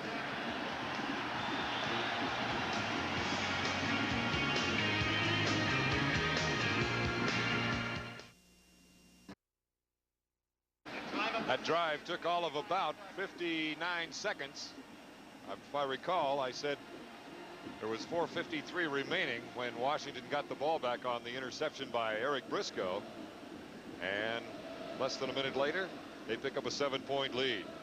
Takeaways result to points. It sounds basic, folks, but my goodness, that's the name of the game, especially in a huge game like this one. Last year's game, remember, only 20-14 victory by the Huskies. 7 turnovers by Oregon. That was the one thing they didn't want to do coming up here this year. Remember, Rich Brooks says, if we're going to turn it over, we might as well stay home. Johnny Taylor back along with Michael McClellan to receive Travis Hansen's kick. And 3:54 remaining here in the second quarter. It'll be McClellan from the 10. Gets to the 20 and could see the door closing evidently, or slip. 10-yard return. McClellan's hurt. He may have pulled a wheel there trying to make a cut and simply went down. Dana Hall and Hillary Butler both closing from each side. He may have hyperextended that knee. That's what it looks like the way he's reacting. obviously not very happy about it. As competitive as these guys are, they don't want to come out, especially when they hurt themselves. Oh, yeah. 59 seconds. That's what an interception will do for you. Only have to travel 27 yards. Coaches looked at that 27 yards and say, okay, we need a couple first downs to score, as opposed to when you're on the 20-yard line, your own 20, and you need maybe 8. Who knows? It's quite simply a numbers game. First and 10 from the 20. Check that, the 19-yard line. 2 receivers to the left side. Musgrave has time and gets his man up to the 32-yard line as Brett Collins defended against Burwell, so they're getting him out of the backfield. He picks up 12 on that reception, and we'll make it 13-yard. First down for Oregon. 3:44 remaining here in the second quarter. The Huskies' strength against a passing offense, against the pass, has been pressure. Today we haven't seen much on Musgrave. First and 10. 2 wide receivers right. Going in motion is Anthony Jones. They go to Burwell, and Steve Entman is there, number 90. Travis Richardson plugging holes. And Brett Collins coming in to finish things off, number 46. McClellan trying to walk it off. Overall, here's how the game has gone. That 53-yard run, springing right up the middle, was Greg Lewis. 9 punts by both teams. That tells you about the kicking game and the importance of that. Briscoe with 2 interceptions, the second resulting in a touchdown. And overall, in rushing, Washington with the nod, and much of that difference is that 53-yard gallop by Greg Lewis. 2:53, clock running, second quarter. 2 receivers to the right on second down and 10. Here comes the pressure by Entman. Had to throw a little earlier than he wanted to. No flag. No flag on the coverage by the Huskies, as Joe Reitzig was the intended receiver. Young man out of Bellarmine Prep down in Tacoma. A 2-year letterman and a senior. Came in with 1 touchdown reception this year, and his longest reception being 22 yards. The real bread and butter man is McClellan with his 21 receptions, his longest being 37 from Bill Musgrave. McClellan has not returned to action since he was injured on the kickoff return. Jones in his place. And Jones with no receptions in 1990. He's out to the right side on 3rd and 10. Here come the Huskies. Donald Jones knocked away. Got to find an open man. Throws short as he tried to go to Brown. Number 80. Time to punt for Oregon. Outstanding coverage by the Husky defensive backfield. Pressure by Donald Jones. Musgrave gets those happy feet. This is the most important punt of the day because there's still 2.5 minutes left, Chuck, here in the first half. The Huskies can get another score before the half and go up by more than 1 score by Oregon. Force them to score twice in the second half. Let's see if the Dogs put on a rush here. Tommy Thompson, the punter. Bryant back to receive. Ooh, close.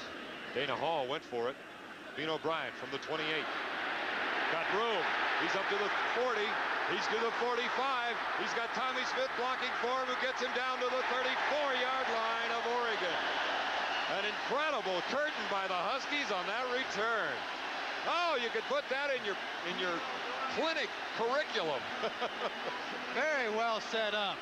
Very well set up. 3-4 on the hang time, so Bino gets the ball early enough to see what's going on. You can see he takes that jab step to the right to try and lure people to the right. Look at the picket line set up by the Huskies. Jones, Berry, Smith, Hall come over here. Nobody there but Thompson, who makes a nice play, forcing Bino Bryant to come back inside where he's got help. But Bino again with a big play. The Huskies with great field position. They're on the 34 after that 38-yard return. 3 wide receivers to the right side. Lewis, they try to go with the delay. Good job of filling by the Oregon Ducks. James Batista, number 45. Pretty ornery that time. He was able to fight off a block and still make the stop on Lewis. Huskies try to run that slow developing draw play. Now, it was an interesting look. You know, everybody's thinking, get the great return now, go for the big play. So they show big play formation and then try to go with the delay up the middle. Batista not fooled by that. No, he says, wasn't. I'm going to stay here.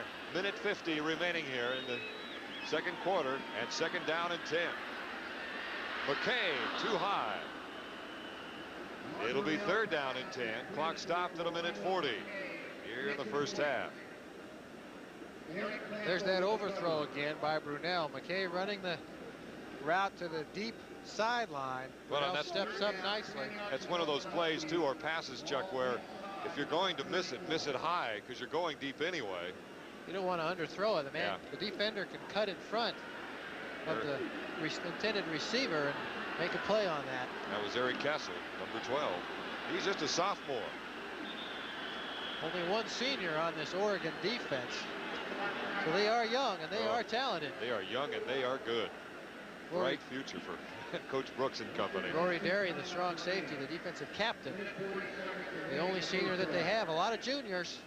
Castle is a sophomore. Juniors all the way across the front line. Brantley's a senior, outside linebacker. But you're right. Everyone else will be back next year. Gee, to only lose 2 starters on your defense. That's a good investment, as they say. The number 2 defense after 5 games in the Pac-10. Behind the University of Washington defense, Mark Brunell and assistant coach Jeff Woodruff. What are they going to name it? I mean, they got the purple haze up here. I mean, what is the duck attack? The duck attack. I don't know. The green wave? No, that's Tulane. Steve Hellier, their sports information director. If anybody can come up with a good one, it'll be Steve Hellier, better known as the Mud Duck. Our thanks to him too, and our preparation for this game. The ball on the 34-yard line, just inside the 34-yard line for Washington. 3rd and 10. We saw the punt from the 33 once earlier. This might be a situation where even if they don't get a first down, they want to get at least 4 or 5 yards, give themselves a shot at a field goal. 3 wide receivers to the right side. Vino Bryant, the one nearest to the ball. Want to go deep. McKay, no. So it'll be 4th down. Darrell Smith defending, number 20. Brunell going to McKay the whole way. McKay runs the old out and up route. Darrell Smith not fooled by it. McKay tries to come back and make a play like Mario Bailey did earlier and come off of Smith's back. Mike Dodd is in the game. And he's looking at a 50-yard attempt. He has not tried one from 50 or farther out. He is 0 for 1 from 40 to 49. From about just outside the 40-yard line. 50-yard attempt. It's long enough. No, it isn't. It started out strong but low. I thought he had the velocity, but no. He took a sudden left turn, and that'll take care of that. The wind not blowing much right now, but the majority of it has been in Mike Dodd's face at that time. That's a situation where, because there's only a minute and a half left in the half, you might go ahead and try that kick you might not try earlier, but it's no good. A minute 28 remaining in the half. Washington by 7. 1st and 10 from the 34 for Oregon. They've got a chance to do some damage as they go to Burwell outside. You saw a lot of speed on that play. I don't know if you noticed it at home or not, but you saw a lot of speed on the part of Eric Briscoe. Also, Charles Mincy.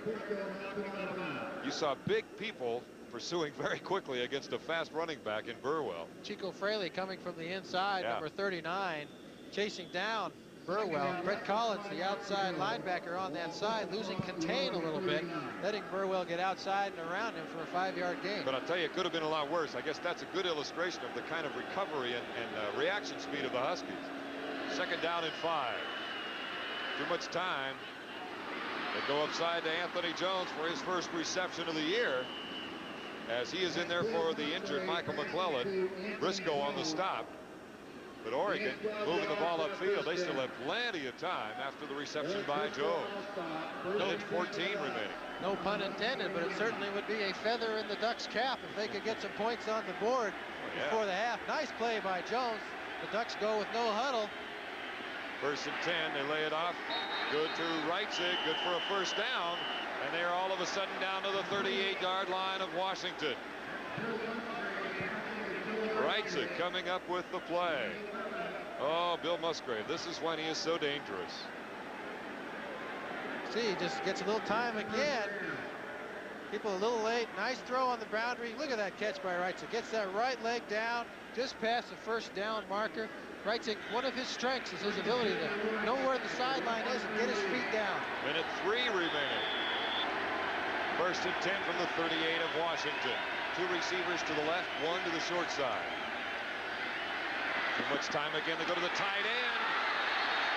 Are they going to call it incomplete? Yes. Incomplete. Boy, looked awfully close that he had that step.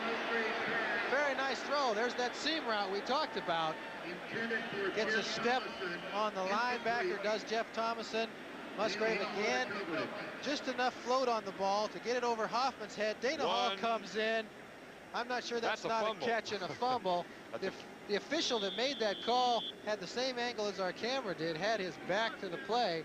An NFL instant replay would say that that 1 foot came down. Yep. All it takes is you come down 1 step with control, and he had it.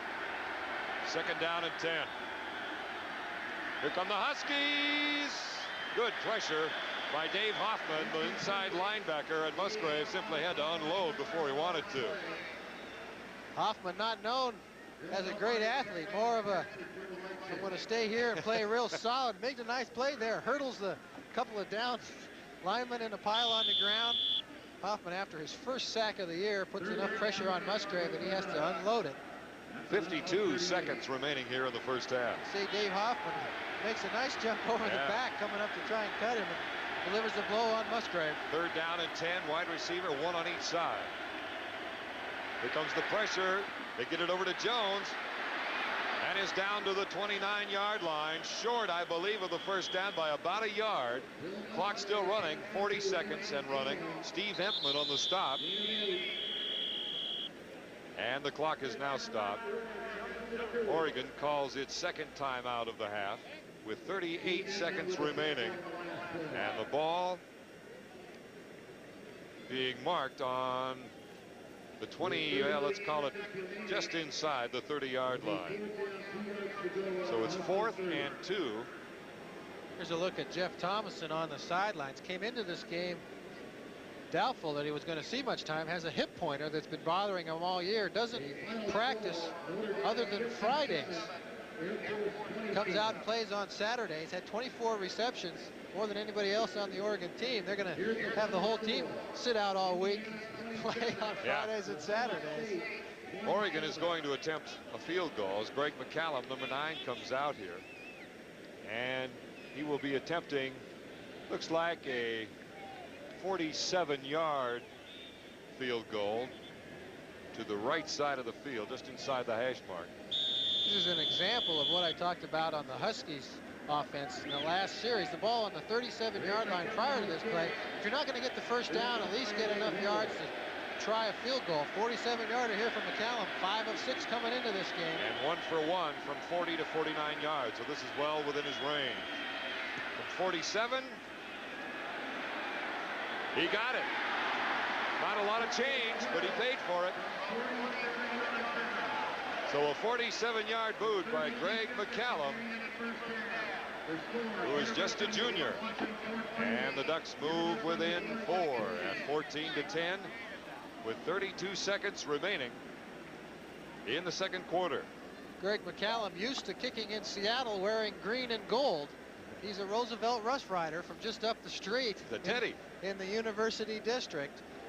The younger brother of John McCallum, the Huskies place kicker for the last 2 years. 2nd team all Pac-10 last year, off to a great start this year, 6 for 7. Not the strongest guy in the world, but 47. He's 100% from 40 to 49. Nobody's going to complain. Batting 1,000, 2 for 2 this year. A lot of people felt he might have been the key going into that BYU game. Everybody thought it might be a close game and McCallum could be the hero. Well, 5 interceptions later, Oregon basically chewed up and spit out BYU. So Liam Mays, who handles the kickoff chores and is a senior, And as we mentioned, a former Husky. It's got to be a strange feeling walking on the field knowing you've been on that side in purple and gold and now on this side in green and yellow. Bino Bryant, Tommy Smith back to receive. And they've got 32 seconds to work. Uh-oh. Great play by Oregon. Let's see who comes up with it. Oregon has it with 30 seconds remaining. Two things on that play. Liam Hayes does this on purpose. Sure. Two things can happen. You're going to squib it with only 30 seconds left in the half to try and prevent a big return by Bino Bryant or Tommy Smith, and you're going to try and hit the guy because this is what can happen. Steve Springstead was the man, the Husky, who had the ball go off of his foot. Remember, once the ball goes 10 yards, it's a live ball. Bounces off of Mr. Springstead. Oregon recovers. Eric Dozier was the man who came up with it for Oregon. So the ball is on the 47 of Oregon with 30 seconds remaining, and you've got the best quarterback in the Pac-10 in green and yellow. Two receivers each side. Musgrave goes with a down and out. Got a man, first down to the Husky 40-yard line. Ronnie Harris, number 81, the receiver, a sophomore out of San Jose. Only his second reception this year. He gets 14. The Huskies playing pretty soft here. You see Brett Collins, the linebacker, out in coverage. Daniel Hall, the cornerback, playing way off of Mr. Harris. They just complete the simple little out route for a first down in Husky territory. 24 seconds remaining. Two receivers again to each side. First and 10 from the 39 of Washington. Burwell in motion. Lays it off to him. A Husky meets him there and gets down to the 38-yard line as Chico Fraley stops the play with 16 seconds remaining and a timeout. That'll be their final timeout. With 16 seconds remaining, McCallum 2 for 2 from 40 to 49 yards, the kicker for the Ducks. And the ball right now on the 36. So they got a long ways to go. Yeah. Would be a 53-yard field goal from this position. The ball on the 36-yard line. You've got 16 seconds left, no timeouts. Oregon very adept at throwing the ball to the sidelines. Second 8. Remember, the clock stops in college football on a first down until they can set the chains. So if you're not going to throw an out route and throw the ball out of bounds or throw the ball into the end zone, which is your other option, you want to at least throw it far enough downfield to get a first down to stop the clock, give your field goal time, your field goal team, which is massed on the sideline for Oregon, ready to sprint, time to run out and make a play. Or hopefully enough time to take it down the ball quickly and then bring them out. Right. And certainly 53-yarder from this position was stretching McCallum's range a bit. The Huskies playing a lot of defensive backs right now, anticipating the pass. Walter Bailey and William Doctor in addition to the regular starting foursome for the Huskies. He has a 50-yarder to his credit this year, though, Chuck. Second down and 7. And Musgrave is buried. And the point becomes moot. Certainly does. And they'll let the clock run out, it appears. And will not have enough time to get the field goal team out there. 1 second remaining. Wait a minute. Clock was stopped with 1 second to set the ball. And I don't think, well, let's see. Musgrave at quarterback. The kicker not out there. I'm not sure about that one, Chuck. They go back to 3 seconds on the clock. The officials claiming that the Husky defenders laying on Musgrave after the sack, not allowing him to stand up and get the play going. But with 16 seconds, you make a sack. And then we had a whistle. Getting a little picky. Musgrave takes the ball and downs it, but the officials are saying that something went wrong on that play as well. Did you see a flag? Do not see a flag. I do see John McCallum coming onto the field. Greg McCallum, rather, yeah. We're gonna, Craig, that's right. Too many. McCallum. Well, now he's going to have time for a kick. Well, they're marching the ball, at least preliminarily, into the farther into the Husky zone. Got a regular convention going on here. Let's See the what this. They're saying the quarterback stopped the clock before it ran out. That's an awful lot of activity in 1 second. Well, it's still, Oregon with nothing to lose. and a 59-yarder. Yeah, a 59-yarder at this point. The Husky defense is certainly going to be alert for the fake Yes. on this. If he can make this, they're going to give it to him. 59-yard attempt by Greg McCallum. And it's a good 10-yard short. So that's going to do it for the first half. Doesn't surprise me a bit. Another typical Husky Oregon Duck game. 14-10 at halftime. The Huskies up. And we'll return here at halftime at Husky Stadium in just a moment.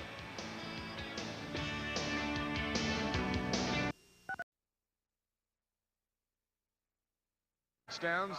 Oregon, of course, with a long drive, not long, 59 yards. That's not really long, but eating up a lot of time with 14 plays, getting a touchdown and then a 47-yard field goal. Let's take a look now at some of the highlights in the first half, Chuck. And of course, the first one was that long run by Mr. Lewis. You can see that the Husky offensive linemen stay on their men. Look at them holding their blocks for a long period of time. Greg Lewis just pops it. People spread out against the Husky formation. Greg Lewis, there's nobody back there once he gets through the line. Remember, on this play, the interior people for the Oregon defensive line jumped offside, might have let up a little bit. So once Greg Lewis got past those guys, it was just a sprint for the gold AstroTurf, and Greg Lewis couldn't be caught. Later on Oregon's drive, its scoring drive, it took a long time for them to plug it in. And finally, in fact, this was one of the stops when Musgrave tried to score. Only 59 yards, but 13 plays. On this play, the Husky defense swarms. Musgrave, not a great runner. He's not able to get into the end zone. Remember, the Husky defense stopped Oregon, but had a holding penalty on the pass play, an incomplete pass play. Gave him a first down inside the one. Musgrave sneaks it in for the touchdown.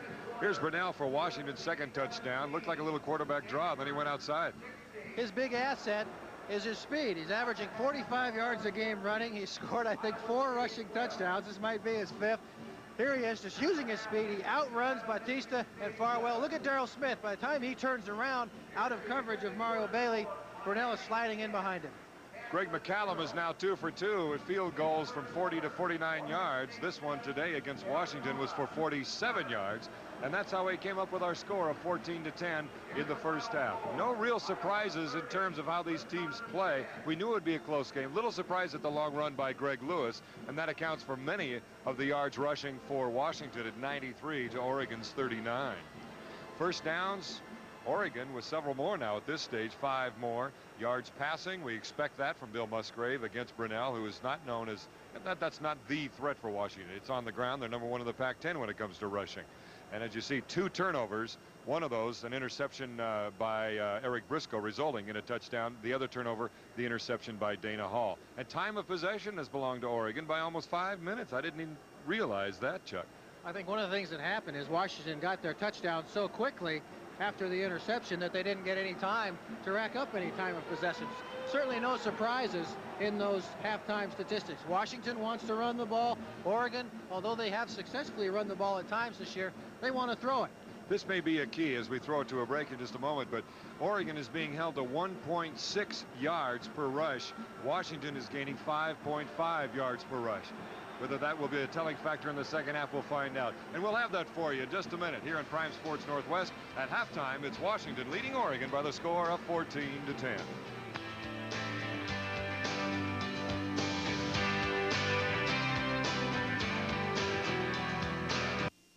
By 4, ready to go is Johnny Taylor, and Burwell back to receive the kick from the 15. Burwell, big opening, gets up to the 40. It's a foot race and finally brought down at the Husky 44-yard line, make it the 43. Oregon, one of the best in the country at kickoff returns. Charles Mincy able to make the stop. Normally it's Michael McClellan doing the damage, but this time Burwell, Sean Burwell, the starting running back, with a huge return, 46 yards. And that quickly, Oregon with great field position to start the second half. Certainly, if you're a Husky fan, not the way you want to start the second half. I've always felt that the most important part of any game is the beginning of the third quarter. 1st and 10 from the 44 of Washington. Musgrave goes with a down and out. Jones, with his third reception today, came in with no receptions, and he is playing for the injured Michael McClellan. Charles Mincy gets him out of bounds, but not until they get 7 yards. The absence of Michael McClellan certainly not felt by Oregon. No. On the first 2 plays of the second half, Burwell fills in for him on the kickoff return and runs it back in deep in Husky territory. Jones runs a nice little out route. You're looking at the best quarterback in terms of efficiency and numbers in the conference right now. With Paul Justin at Arizona State injured, overall, Musgrave is the man in this conference. 2nd down and 3. Hauled down from behind by Donald Jones, number 48, the strong side linebacker. Palomini was the ball carrier. This is how the two teams score by quarter. Something even more evident is that Oregon coming in had allowed only 1 touchdown in second quarters throughout the year. And then they allowed 1 to Washington today. So they've given up only 2 touchdowns in the second quarter overall. Look how they score. 3rd down and 4. Reitzig to the left, Jones to the right side. Straight drop back. Pressure. Got him. Travis Richardson. Musgrave kind of just wrapped it up and said, I'm just all lay down on Mr. Richardson and let it be 4th down. Richardson made a lot of big plays for the Husky defense this year. He doesn't have a lot of tackles, only 13 unassisted tackles, but 10 of them have been 10 for losses. This is his 5th and a half sack. However you want to say that. Of course, as Oregon in a punt, they're not able to take advantage of that great field position on the kickoff return by Burwell. 3rd sack today, and Charles Mincy back to receive on the punt. Thompson, wobbly spiral, fair catch called at the 13. So the Huskies deep in their own territory. The Ducks push him back there after the punt by Thompson. Thompson, number 4 in the Pac-10. And Channing Wiles at number 3. 14-10 our score. Washington on top. Just underway here in the 3rd quarter. Washington's first possession with 13:18 remaining. It stands at number 3. The numbers 83 yards for Mr. Brunell coming in after the first half. No interceptions. 2 wide receivers to the right side. Bailey and McKay. Lewis. It's a hole up near the 19-yard line. Good first down play as Eric Castle, the free safety, makes the stop along with Darrell Smith, the right corner. Lewis in the first half had 74 yards. 53 of those coming in one gallop. Leading rusher for Oregon in the first half was Palomini with 26 yards and Burwell with 24. 2nd down and 4 after the 6-yard gain. Ball on the 19 of Washington. McKay to the left. Check that. Bailey to the left. And Lewis gets it up to the 26-yard line. Short of the first down. Check that. 21-yard line, rather. James Bautista makes the stop, the inside linebacker. Huskies say, let's run that same play. Try it to the other side. As I had mentioned prior to the start of the second half, Huskies picking up 5.5 yards per carry rushing. But then keep in mind that long run by Lewis can affect that average dramatically. And the Huskies allowing a little over 1.5 yards per carry rushing. Washington only 1 of 7 on 3rd down conversions. Power formation on 3rd down and 2. Jay Berry, number 42 in motion. They go right up the belly. And it'll be close. Very close.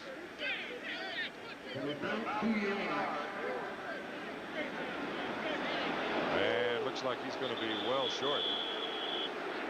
Yeah, they call the timeout. Let's see if they need to measure. Needed to get to the 23. Too close to call. Huskies line up in a goal line formation on that 3rd down play. 2 tight ends. Jay Berry, a running back at an H-back position, goes in motion, leads into the hole. Oregon defense does a good job of stopping it. The Oregon defense, you can see they held here. It'll be 4th down. Channing Wiles comes on the field, but the Oregon defense They're only giving up 82 yards a game That's right. rushing. Number 2 in the conference behind the vaunted Husky Purple Haze defense, so the Ducks aren't easy to run against either. Huskies come out deep in their own end with 3 running plays. Checking on punting, Wiles in the first half. Still got an average of 41.4.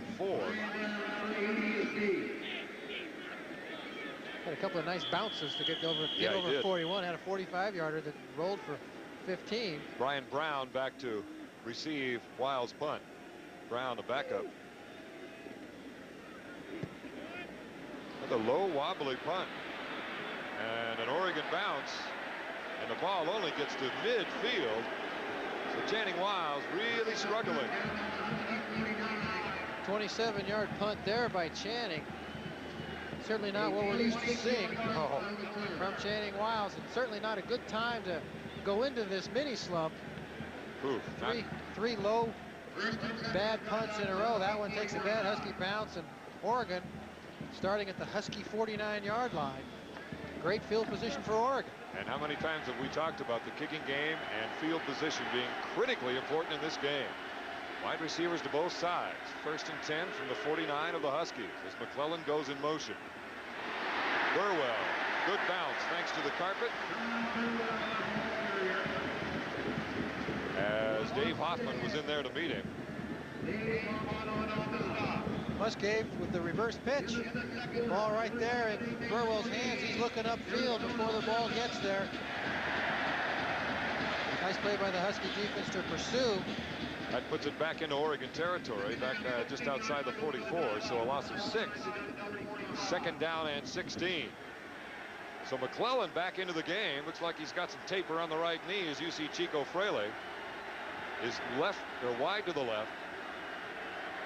And Musgrave will throw. Oh my. John Cook was eye to eye with Michael McClellan.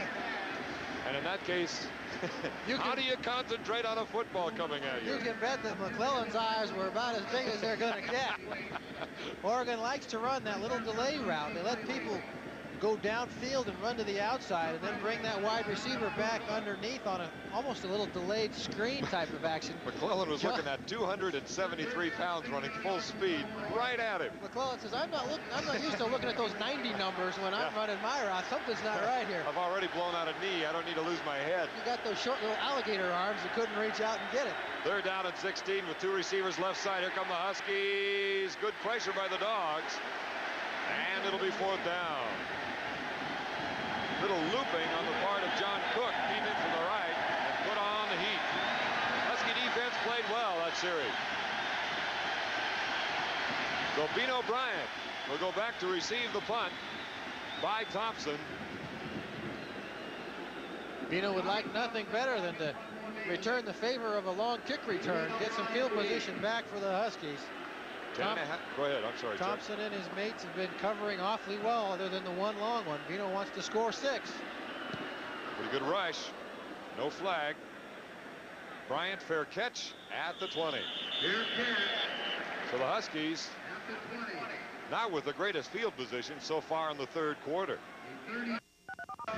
We'll take a timeout. The Dogs by 4.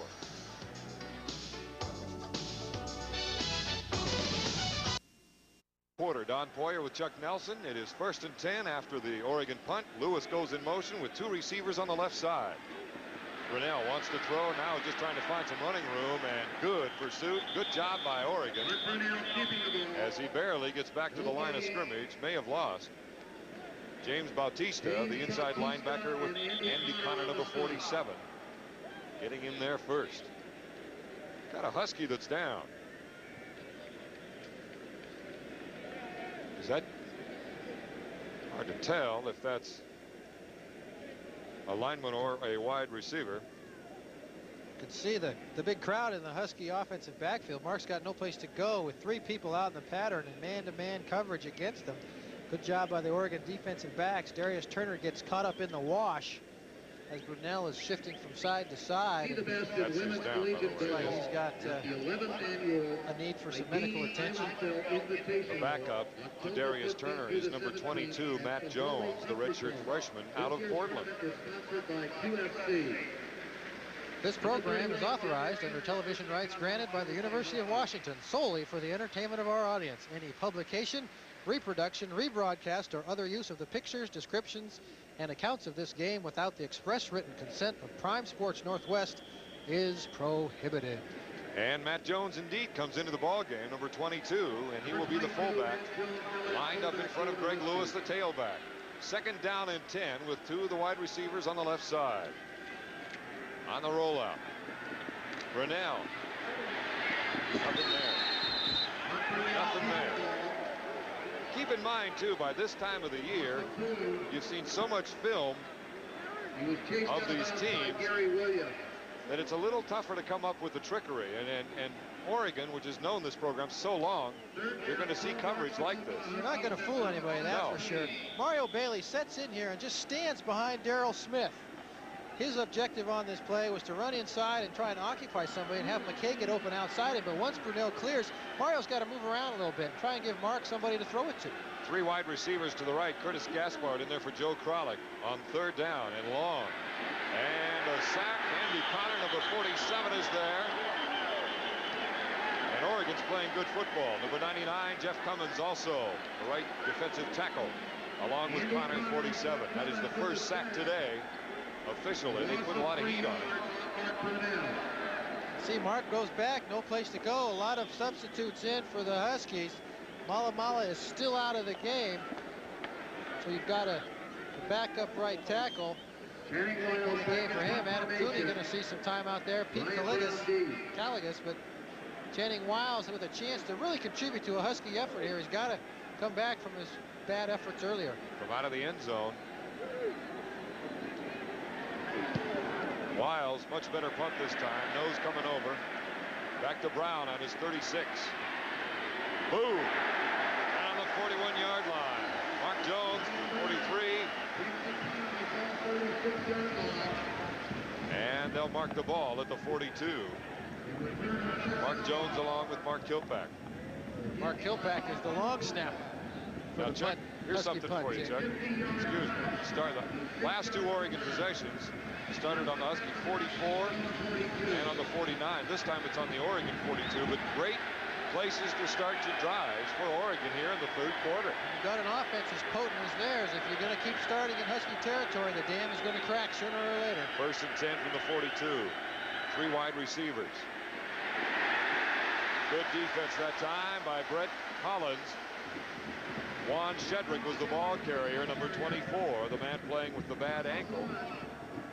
And in there for Kelamini. Watch number 90, Steve Emmett, come through and stuff John Tattersall in the intended hole on the trap play. Forces the play outside. Brett Collins just gets upfield to maintain the containment and the leverage as an outside linebacker, just waiting there for the running back. Kendrick comes out of the ball game, looks like he's, or Shedrick rather, and injured that ankle again. Four wide receivers, two to each side on second down and 11. Musgrave, the quick one to Jones, and hit there at the 46-yard line by William Doctor, number 10. Gain of about 5.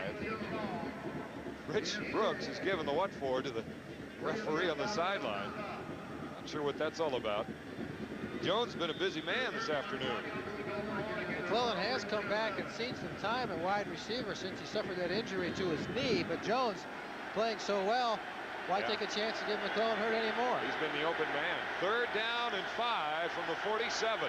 Same formation, four wide receivers. Got a man, Jones again. First down, Oregon at the 46 of Washington. Same formation, same play. And William Doctor, same defender. Jones lines up as the inside receiver of the two to the right. Wrightsing the outside receiver, clears the area by running a post route. Doctor has to close that a little sooner. Jones just waltzes up and out and waits for the ball. This does two things. It's a safe pass, and they're also eating up a lot of time going with the shorter passes. 7:42 remaining in the third quarter. First and 10 from the 46 of Washington. Little down and out going to, yes sir, Mr. Jones again.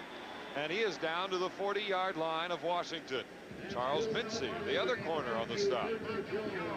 So they're picking on Doctor and Mincy. Musgrave is so calm and collected back there. He knows where he's going to throw the ball by his pre-read of the Husky defense.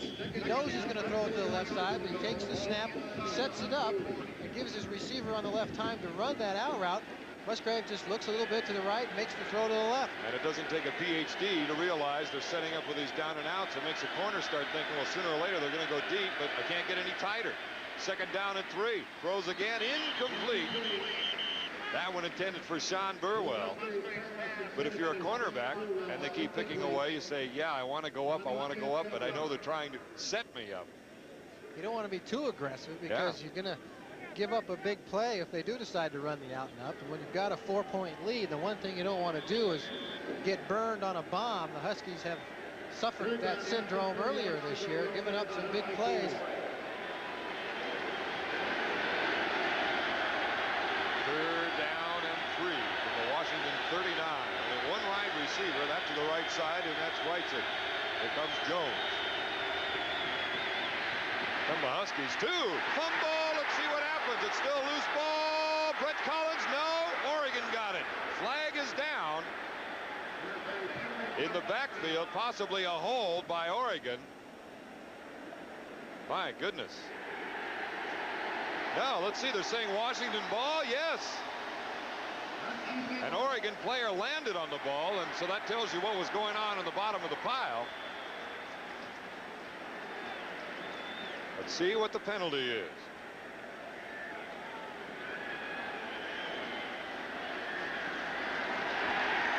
Penalty flag was holding on the offense. It was a hold. Will refuse it. Fumble recovered by Washington. First down. Washington ball.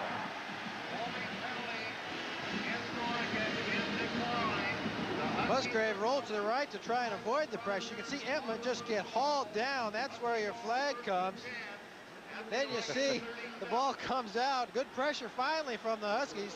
The scramble begins and the Huskies come up with it. Not only is it a fumble and a fumble recovery, it's a 24-yard gain for the Huskies. And also the new NCAA ruling, you can pick that ball up when there's a fumble in the backfield and run with it.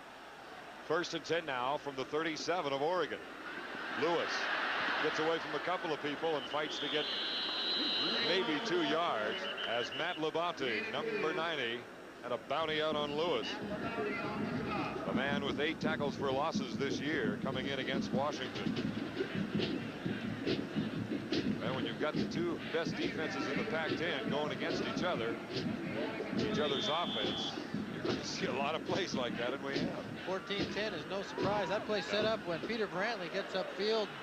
Dean Kirkland not able to move him out of the way and force Lewis to go outside. Lewis set out split to the left with 3 wide receivers to the right on second down and 8. Got to get away to the ball in a hurry. Gets it to Bailey. He's down to the 20, the 15, still going all the way down to the 11-yard line. 1, 2, 3, 4 ducks over there against gotta be the smallest man on the field in Mario Bailey at 5'9", 157 pounds. And finally, Darrell Smith and Eric Castle make the stop. Watch this. Hello. There's one. You can see he uses that strength of that 160-pounder just 2, to 3, shove 4. the man to the ground. Watch this little shake and bake. Looks like Gus Williams and the Sonics back in the old days. You can see that Muhammad Oliver takes the fake, can't make the tackle. Mario says, I'm not going out of bounds. I'm going to split Castle and Smith and get some more. Farwell finally in there for the stop on first and 10 from the 11-yard line. 2 receivers to the left. That'll be 6. With that speed, boom, paid the price, but a Husky touchdown for Mr. Brunell. Oliver put the hit on Brunell, but he was already into the end zone. Another turnover by Oregon results in points for Washington. The second touchdown today by Washington as a result of a takeaway. Brunell fakes the pitch. Again, outruns Brantley. Duck defenders in man-to-man coverage, as they have been most of the game. Brunell is not seen by the deep backs. Mr. Dodd knocks it through again. That's 19, isn't it? 3 today for a total of 19 on the year. Get all the motion going to the right. I know I can outrun an 80 number. I'm going to sprint up here. See, Oliver can't catch him, and the Huskies lead by 11. 21-10 on the touchdown by Mark Brunell. Billy Hobart, by the way, will be kicking off. The Huskies have to love their second 3-play drive of this ball game after an Oregon turnover. Hobart with a boot. It's a short one, but very high. Burwell from the 10. And good coverage. Hillary Butler, number 45, makes the tackle. Once again, Dana Hall and Hillary Butler look like a couple of lead fighter pilots coming down to cover those kickoffs. One from the left, one from the right. Burwell runs right up the middle of the field. He's got no place to go. He's got a 5 on one side and a 45 on the other. He only got 9 yards. By the way, the fullback for Washington, Darius Turner, a pinched nerve in his leg. He may return. And Sapele Malamala, knee injury doubtful if he'll return. So it's been a costly day for the Huskies in terms of injuries. 1st and 10 from the 20. They're trying to go with the lob to Reitzig. Looks like it's good. Up to the 36-yard line against Charles Mincy. Good coverage by Charles. He just didn't get a chance to turn his head in time. Flag down, by the way. And it's on Oregon. Nice catch by Reitzig to go for naught. Mincy is there, but just does not play the ball. Flag against Oregon. I believe it was a hold. And we'll get the official call. Holding on There the it is. offense will be accepted half the distance to the goal line. Half the It means distance. first down. And it's first down again. Oregon coming into this game only had 15 penalties in their first 5 games. That's their 4th today. They're racking them up. Passing in the first half, Musgrave 154 yards to Brunell's 83, which is to be expected, I'd say. That's about on the pace for Mr. Musgrave. So 5:45 clock running, 3rd quarter. Rich Brooks' team down 21-10. 1st and 20. Ball on the 10. 1st and 20. 2 receivers wide to the left. Musgrave to throw. Reitzig incomplete. He was out of bounds. It'll be 2nd down and 20. That holding penalty really hurt. Does he have that foot down before, as soon as the ball hits? Looks a little awkward, but I'm not so sure that he, despite his mistiming of his drag foot, might have had it down a little early. Reitzig called with some nice catches on the sideline. Eric Briscoe was there, but looked like he had his shoelaces tied together. Couldn't get untangled. Jones wide to the right. McClellan, Reitzig to the left. Here comes McClellan in motion on 2nd and 20. Going deep, got a man, McClellan, good. Tommy Smith knocks him down, but not until he gets the first down at the 33-yard line. Oregon able to overcome that holding penalty and get them back on their own 10. That's Musgrave for you. Perfect throw by Bill Musgrave. Look at this. Brett Collins is right there. The ball is right on the fingertips again of Michael McClellan. He's not afraid to stretch it out a little bit and go get it. Now, you don't become one of the best quarterbacks in the conference without being able to do just that. And that's why you can be up by 21 instead of 11 points, and you have that fear inside of you with a guy like Musgrave running the offense. 1st and 10. Not this time. Bellamini stopped by Dave Hoffman, number 54. Dave's playing a whale of a game today. We have mentioned him a great deal. It's been a real stabilizing influence for the Husky defense. See here, only 55 yards per game given up on the average. Yeah, they jump back out on top of Miami. Hoffman fills the hole nicely. Kellamini with no place to go. Remember, the Huskies have lost probably their 2 best defensive players coming into this game. Jaime Fields missed the last 2 weeks. James Clifford has missed the whole year, and Hoffman has filled in, taking over a real leadership role. 2nd down and 10. Pressure by Chico Fraley. And Musgrave having to throw again a little earlier than he'd like to. Burwell was out there, one of the intended receivers. Jones also out there. You got to give a lot of credit also to the Oregon offensive coaches and to their offensive scheme. Not a lot of players returning at the skill positions from last year. Burwell, just a redshirt freshman. Calamini, just a sophomore. You've got receivers that haven't played very much. They just keep cooking. 5 defensive backs as William Doctor comes in on 3rd down and 10. Oops. Huskies in there too soon. And again, the communication not there between the receivers and Musgrave, but it may not matter. Let's wait and see. It was 3rd and 10, and there was definitely a Husky in the backfield too soon. Whether he was drawn or not, we'll find out. You're getting a 3rd and 10 situation when you know they're going to throw it. Offside defense, 5 yards. Repeat 3rd down. So it'll be 3rd and 5. Those Husky defensive linemen with their ears pinned back, trying to add to their league-leading total of sacks. At 18 coming into this game for this season, these 5 games. Combine that with the last 3 games of last year, 38 sacks in 8 games. Unbelievable pace at 4.5 sacks per game. Yeah, that's when they changed their philosophy. From being a hit and read defense, they became an attacking defense. Boy, did they attack. The officials have marked off a 6-yard penalty against the Husky defense.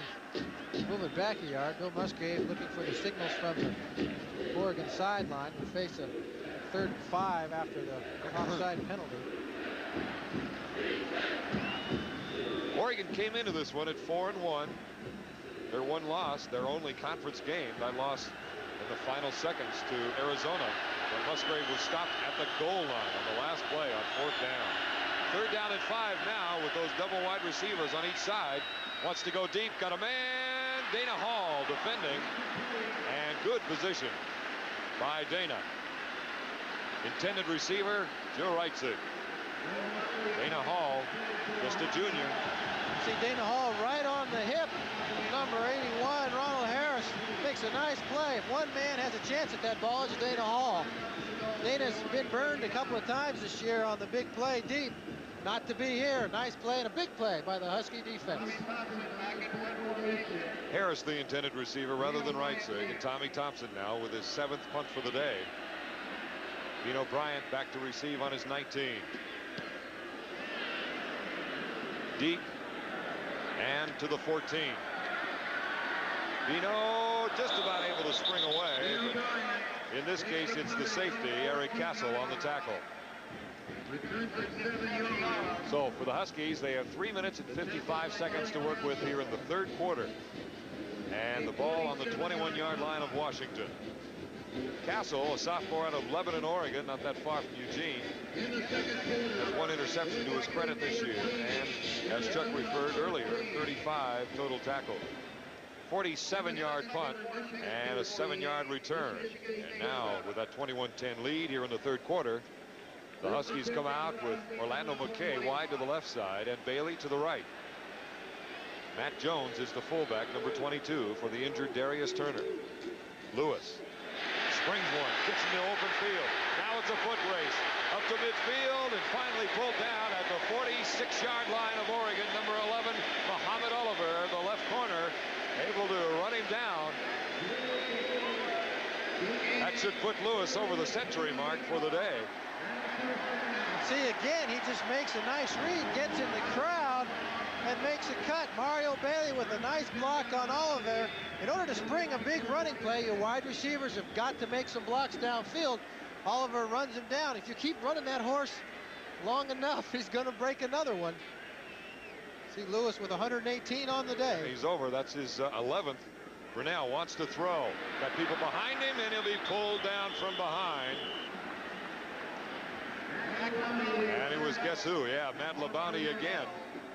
The man with the most sacks on this Oregon Duck team with 6. Play action fake to Bino Bryant. Labonte just keeps coming. Beats Dean Kirkland on the backside. Orlando McKay had a a couple of steps on Oliver in the deep backfield. Oliver got to be sucking a little wind after chasing Lewis down on the previous play. That's 2 sacks now for Oregon. And keep in mind, Washington was #1 in the conference in preventing sacks with only 7 for the year. Lamar Mitchell now a wide receiver to the right side on 2nd down and 17. Loss of 7 on the sack. Brunell. They'll run, gets to midfield, and down to the 44-yard line. They need to get to the 36 for a first down. So it'll still be 3rd and a hefty amount of yardage to get that first. Curtis Gaspard comes in along with Orlando McKay as Jones goes out, the fullback. Again, Darius Turner went out with a pinched nerve in his leg. They thought he might return. We shall wait and see. Gaspard, McKay to the right side, Bailey to the left. On 3rd down and 9 from the 45. Oregon putting on good pressure, setting it up to Bailey. Got down to the 35, first down to the 30, still going, finally the 31-yard line. Trying to spring away from Castle, number 12. And it's a first down for Washington, a 14-yard pass completion from Brunell to Bailey. Mario, go ahead, I'm sorry. how many times, John, have we seen Mario Bailey come up with a big catch on 3rd down? Up over 85% for the year in his career of his catches go for first downs. He's so slippery once he catches the ball that even if he doesn't catch it for a first down, he's able to wiggle through and gain the necessary yardage. 2 wide receivers right side on 1st and 10 from the 31. And we've got a whistle and a flag. Yeah, Mario Bailey is about 157 pounds, false start on the soaking offense. wet. They'll back it up 5 against Washington.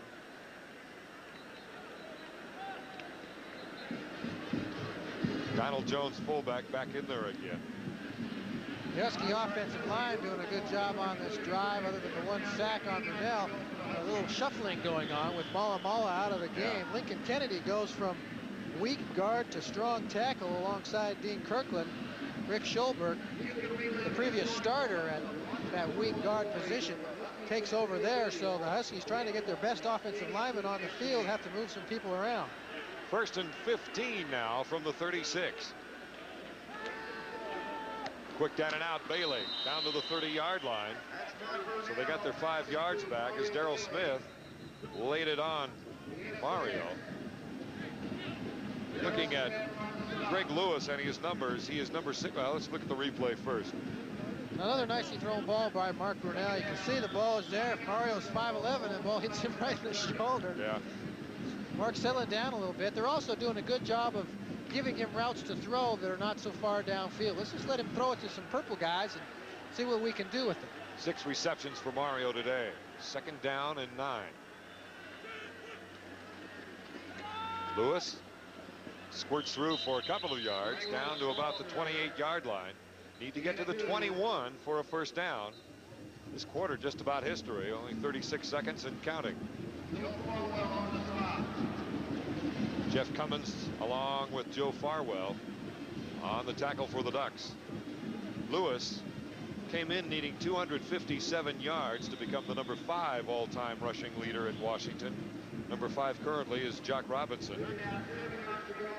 And you can take 120 out of 100 or 257, and you got about, what, 137 yards to go.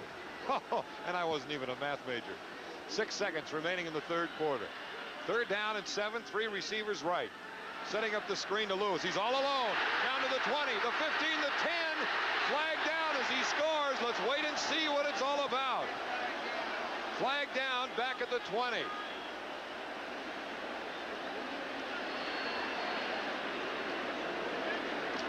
"28-yard play. Got a hold against the Huskies. Oh, my. Tough call against Washington. They set the screen up beautifully. Oregon blitzes people. Lewis just hangs out on the left side. Offensive holding will be accepted. This will be an untimed down. We will repeat the down. The clock has expired in the third quarter, so they're going to just have one free play basically for the Huskies. Yeah, after a penalty, you have to run another play. Ed Cunningham, the center for the Huskies, is downfield a little bit, so there's also a downfield ineligible receiver downfield penalty on the play. Cunningham, I think, got hit for both of those penalties. That makes it 4th down. If you get hit, well, let's wait and see.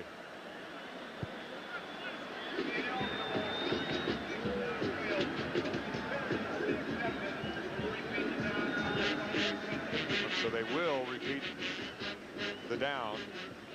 The Huskies are going to want to see if we can run this untimed down going in the same direction. The flag's blowing from right to left as you watch the game from east to west. It will be another 50-yard field. Let's take a break. We'll be right back in just a minute.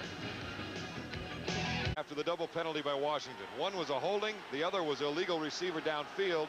They repeat 3rd down, so it's 3rd down and 12, and this will be the last play of the 3rd quarter. No time on the clock. Brunell got a lot of room to run to the 30, down to the 20, and the 16-yard line. 1st down for the Huskies. And now we will switch ends and start the 4th quarter. As Brunell comes around, gets away from the containment, and is able to pick up another 4 downs for the Dogs. That's the end of the 3rd quarter. Washington with an 11-point lead and going for more. It is 1st and 10. Ball officially on the 16-yard line.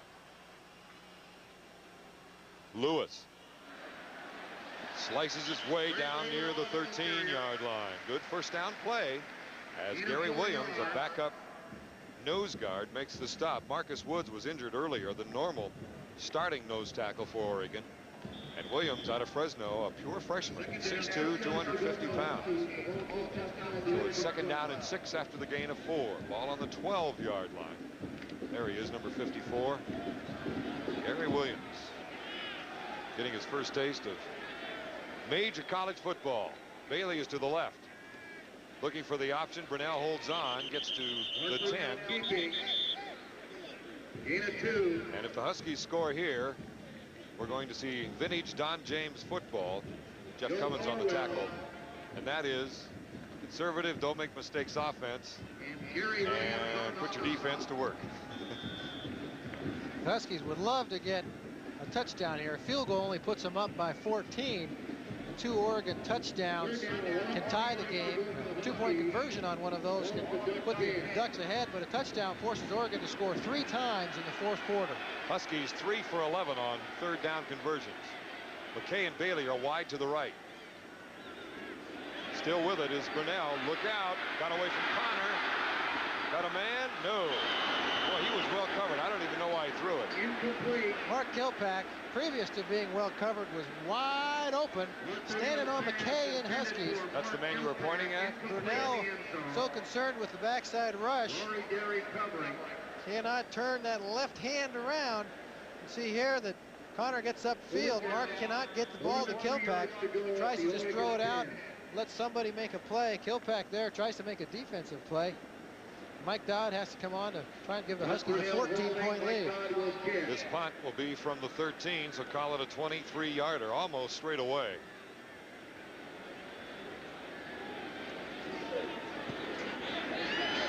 And it is good. So Washington now with a 14-point lead, so easy to figure out. Oregon needs to score at least 2 touchdowns.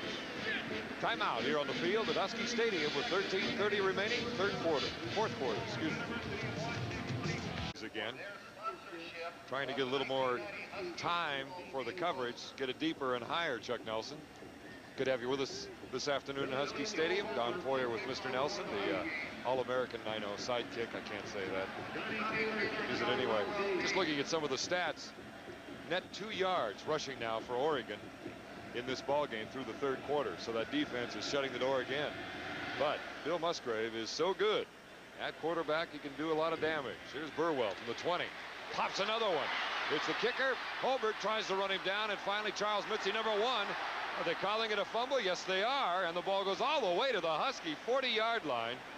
This is why Oregon is so effective on the kick return. If it isn't McClellan, this time it was Burwell popping it through, and then Castle coming up with a loose ball. You can see the wedge just buries a number of Husky players.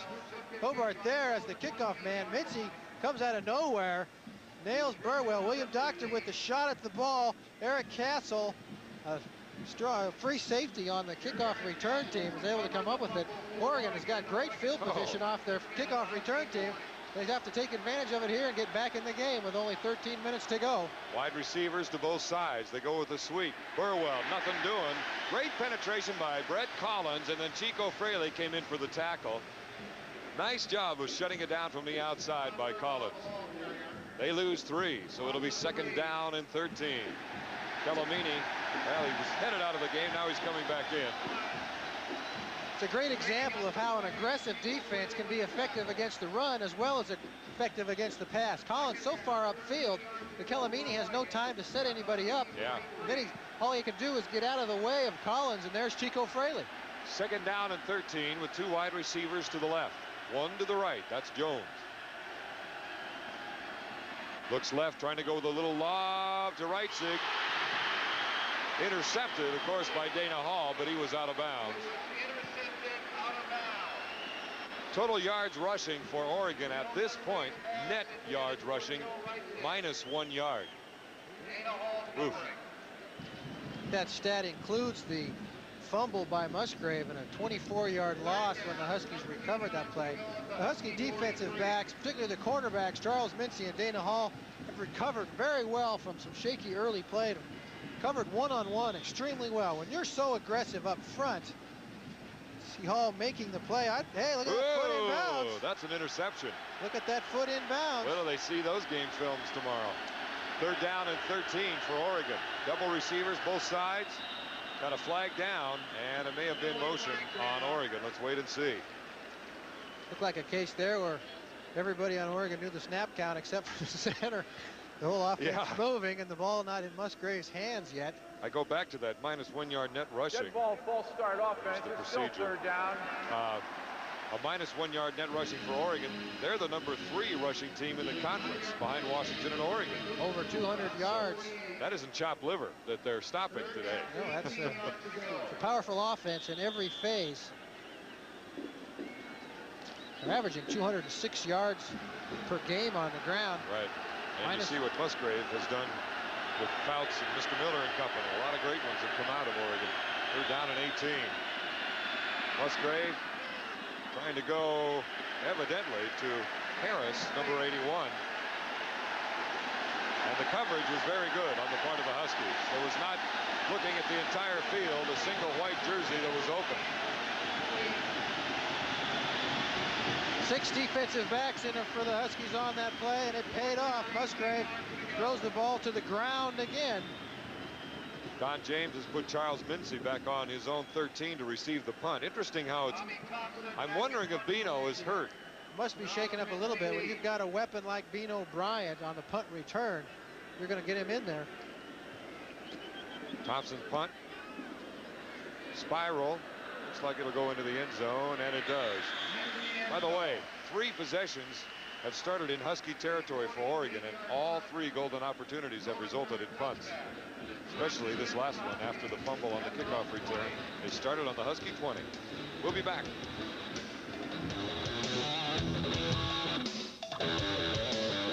.10 Washington with 12:19 remaining in the game. Washington ball, 1st and 10 on the 20. Lewis tries to get outside. Castle chasing after him. Not until he gets at least 6 yards up to the 26-yard line. Darrell Smith was under him, and Eric Castle was on top of him. Lewis over the century mark today. That is number 11 for him in his career. He only needs 1 more, which could come next week against Stanford in Palo Alto, and he will tie Hugh McElhaney's all-time record at Washington of a full dozen 100-yard games in his career. 2nd down and 4. Burnell wants to throw. Hard pass. 1st down as he goes to Mario Bailey for yet another 1st down. I believe that is 7 receptions for him today as Peter Brantley knocks him into the Husky bench, number 85. Bradley knocked him out of bounds. That's where they were coming into this game, and that's what Washington has so far. And a lion's share of that belonging to Mr. Lewis. Greg Lewis with 130 yards on only 18 carries. A nice average. Made a couple of big plays in the running game. We're going to see a lot of him with the clock running in the fourth quarter. Oh, yeah. 1st and 10 now from the 33. Bailey and McKay to the right side. The pitch to Lewis. Flag down as Lewis is able to backstep Castle and get up to the 36-yard line. Flag down on the line of scrimmage, and you know what that usually means. Attendance today, 73,498. Hold on Washington. And that shouldn't be a surprise since Rich Brooks' followers, about 7,000 of them, arrived today or bought tickets for this game. That'll be up in the top 5. 10-yard penalty. 1st and 20. 1st and 20. So at 1st and 20, look at Mario, 110 yards himself, and came into the contest today with 19 receptions. He's averaging almost 16 yards per catch, too. Averaging about 60 yards per game, so he's in position to double his yards per game average. Huskies digging themselves a little hole here in their own end. Yeah, they are. Get a penalty, 1st and 20. However, it gives them 3 plays now. It does give them an extra play, and with the clock running, that's something that they're going to start thinking about. On 1st down and 20, 3 wide receivers to the right and Lewis to the left. Quarterback draw. Grinnell following Jeff Palcoa and gets up to the 31-yard line. Palcoa leading the way, the senior out of Marysville, as Matt Labonte, number 90, made the stop on Mark. This is the 5th largest crowd overall, 73-4 for a Husky game. Biggest, by the way, excuse me, biggest ever, get my attendance numbers in here so it's official. Biggest ever crowd for an Oregon game up here at Husky Stadium. All right, your turn. Okay, don't talk. I don't care. What, you clock out when you got 10 minutes left in the game? The moment is gone. The moment is gone. Okay, forget it. Timing out the window. 2nd down and 11. Option again. Vino Bryant got past the first wave. Up short of the first down by about 2 yards. It'll be 3rd and short as Eric Castle, boy, now you can see why he's the leading tackler on this Oregon team. He was in on that stop as well. Watch Big 56, Pete Caligas. He's rambling and rumbling and stumbling. He's looking for somebody to hit. Vino gets out in front of him, and Caligas falls on the pile looking for that assisted tackle. Is that Pete Caligas or Pete Caligas? Either one of those. There's 2 brothers. The Petes. Pete and repeat. Clock running with 10 minutes exactly remaining in the game. Washington now up to 33% of their batting average on 3rd downs. They're at 4 for 12. And everybody in tight on 3rd down and 2. Still with it. Goes to Lewis. Can he get around the corner against Smith? Not quite, but he gets the 1st down and well into Oregon territory at the 45. Darrell Smith gets him out of bounds.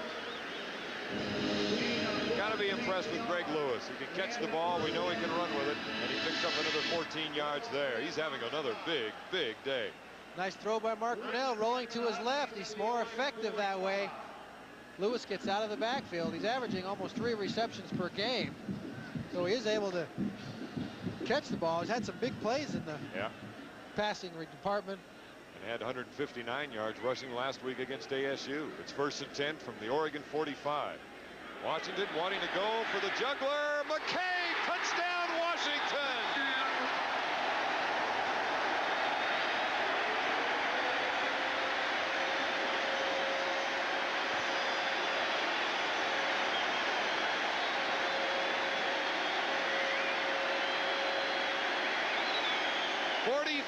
yards. Grinnell to McKay. Classic drop back pass protection. Orlando McKay uses that great speed. Does a good job of getting the ball into the corner of the end zone. Singleton can't keep up. You know what they did was they picked on a backup cornerback in Darrell Singleton, who plays behind Muhammad Oliver, and they beat him deep. Dodd for the extra point, and it is good. And Washington now with a comfortable lead, 21 points with 9.5 minutes remaining in the game. 9:32 with the score 31-10. Go ahead. Orlando McKay has run some deep routes today and been open on some deep routes today. But the pressure by the Oregon defense has not allowed Brunell the time to get the ball that far downfield. That time, a great protection by the makeshift Husky offensive line. Great throw by Brunell. McKay, fingertip catch, gets the ball in the end zone. Husky with a 3-touchdown lead at this time. That's going to bring up Mr. Brunell's average as far as passing now per game for the deep ones. That one good for 45 yards. They're going to go with Billy Joe Hobart again as far as kicking the ball here on the kickoff. With the way that the Husky kickoff coverage has been, it's either all or nothing. Yeah. They figure if it's going to be a big return by the Ducks, let's have a 225-pounder in there to make the tackle instead of Travis Hansen. Yeah, this has caused Washington fits, this return team for Oregon. So Johnny Taylor will be waiting Mr. Hobart's kick, as well as Sean Burwell, number 21. Yeah, if nothing else, your safety guy on the tackle is going to be your quarterback at 220-plus pounds. You're right. Wouldn't be surprised to see him try something funky here on ball on the ground or kick it to the corner. No. Or they might just say, let's go to Burwell. Let's try it again. They're trying to get him close to the sidelines, and that helps. Maybe. They pop it through again. And Hobart makes the tackle. Goodness sakes alive. It is not going to be fun to watch this film tomorrow night for the kicking team. That special teams meeting will not be a whole lot of fun. Opponents are averaging 20 yards per return against the Huskies on kickoffs so far this season, but Oregon has broken a number of long kickoff returns today. Oregon, the #1 team in the conference kickoff returns. Yeah, number 4 in the nation. McClellan in particular, until he got the knee banged up. So it's 1st and 10 from the 42. Oregon with a lot of work ahead of them with 2 wide receivers left. They're down by 3 touchdowns. They want to go deep. They've got Reitzig. And he got it at the 10-yard line. A great reception by Joe Reitzig going against Charles Mincy, who was right next to him like white on rice, and he still was able to catch the ball. 48-yard play. Musgrave, not the strongest arm in the world, but throws this ball out where both Reitzig and Mincy are going to run for it. Perfect throw. Reitzig in particular, but the Oregon receivers in general are very, very good at fighting for a ball that is in question. It's hard to fault Mincy on that one. That Husky defense cannot become too passive. Feel like this game's in the bag.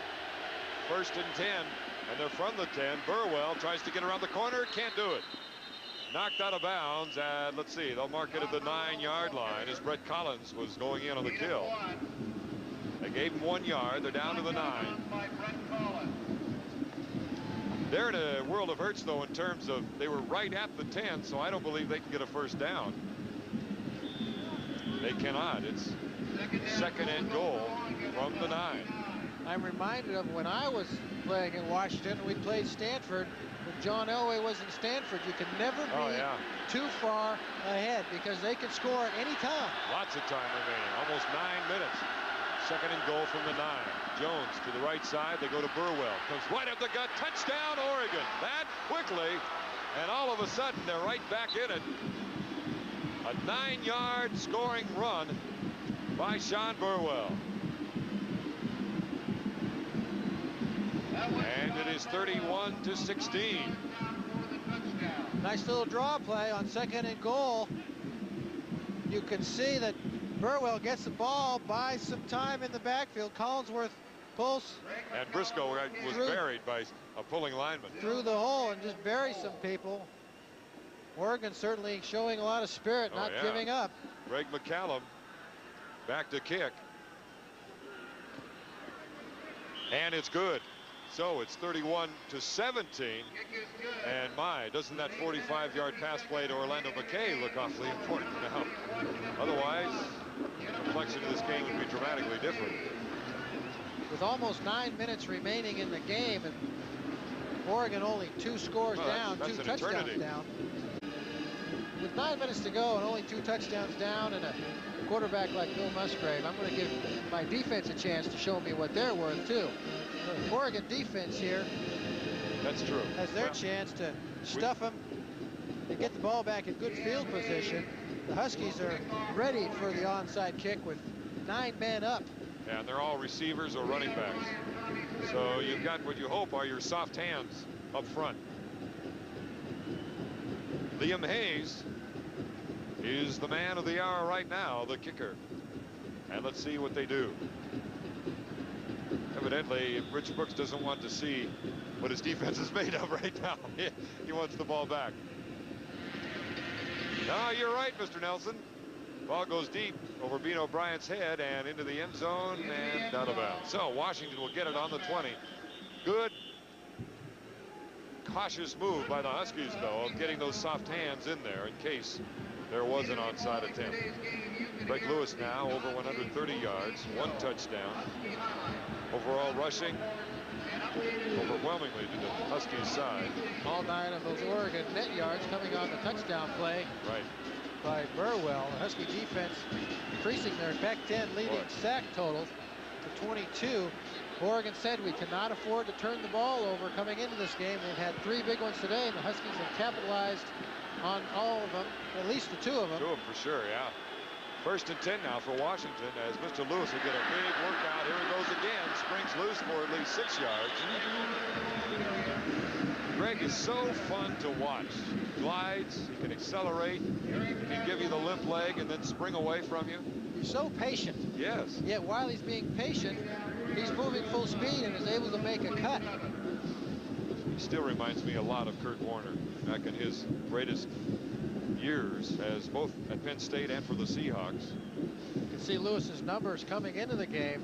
1st in the Pac-10 in rushing, 2nd in all-purpose yards, 7th in the nation in rushing, and 8th in all-purpose yards. 2nd down and 3, 7-yard gain. Lewis with 137 yards for the day. Fighting for the 1st down. He's a yard short. Clock down to 8 minutes in running. Andy Connor made the tackle, number 47. Brings up a 3rd and 1 for the Husky offense. Big play here. Yeah, it is. 1st down here, and you're going to run at least another couple of minutes off the clock with the 1st down. From the Oregon perspective, you stop them here, you get the ball back with 7 minutes to go. Best quarterback in the conference, one of the best in the country, and you're only 2 scores down. Yeah, you're right. This is a big play. 3rd down and 1. Matt Jones, the fullback for Darius Turner. Toss sweep with Lewis. Got the 1st down and more as he gets up to the 34-yard line. One of the bigger plays of the afternoon as the Huskies will hold on to the ball. Joe Farwell, the inside linebacker with Castle, the safety, making the tackle. Clock at 7:24 now.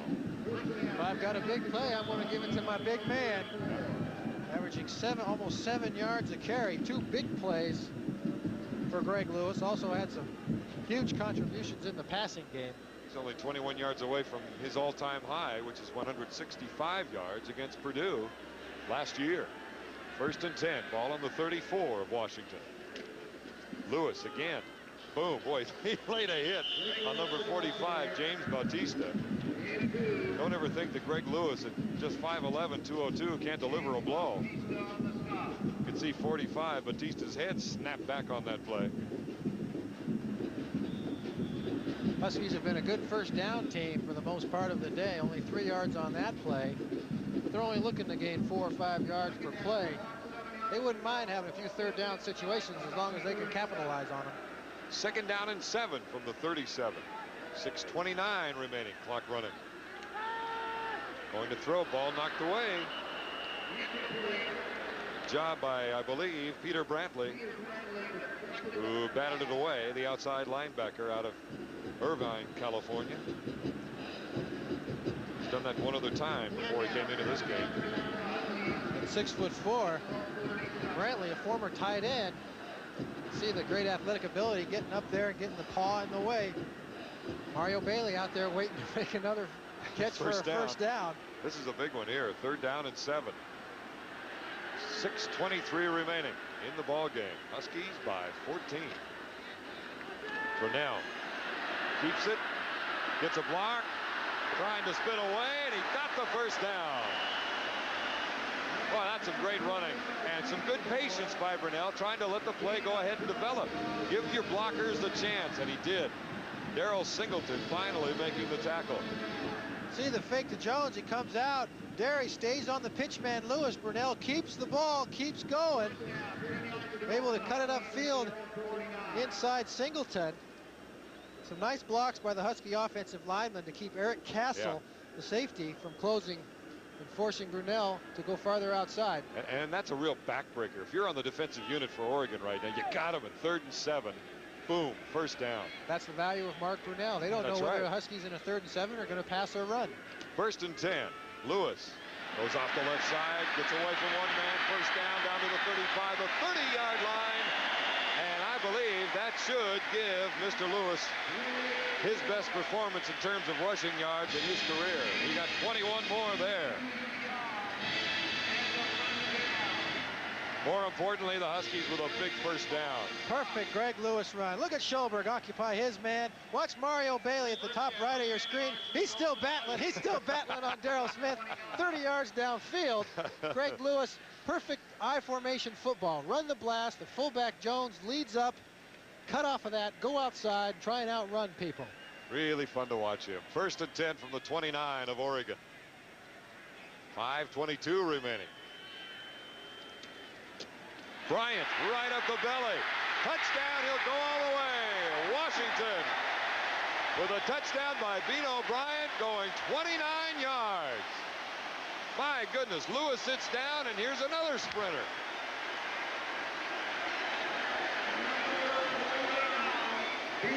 Almost a carbon copy of Lewis's first touchdown of the day.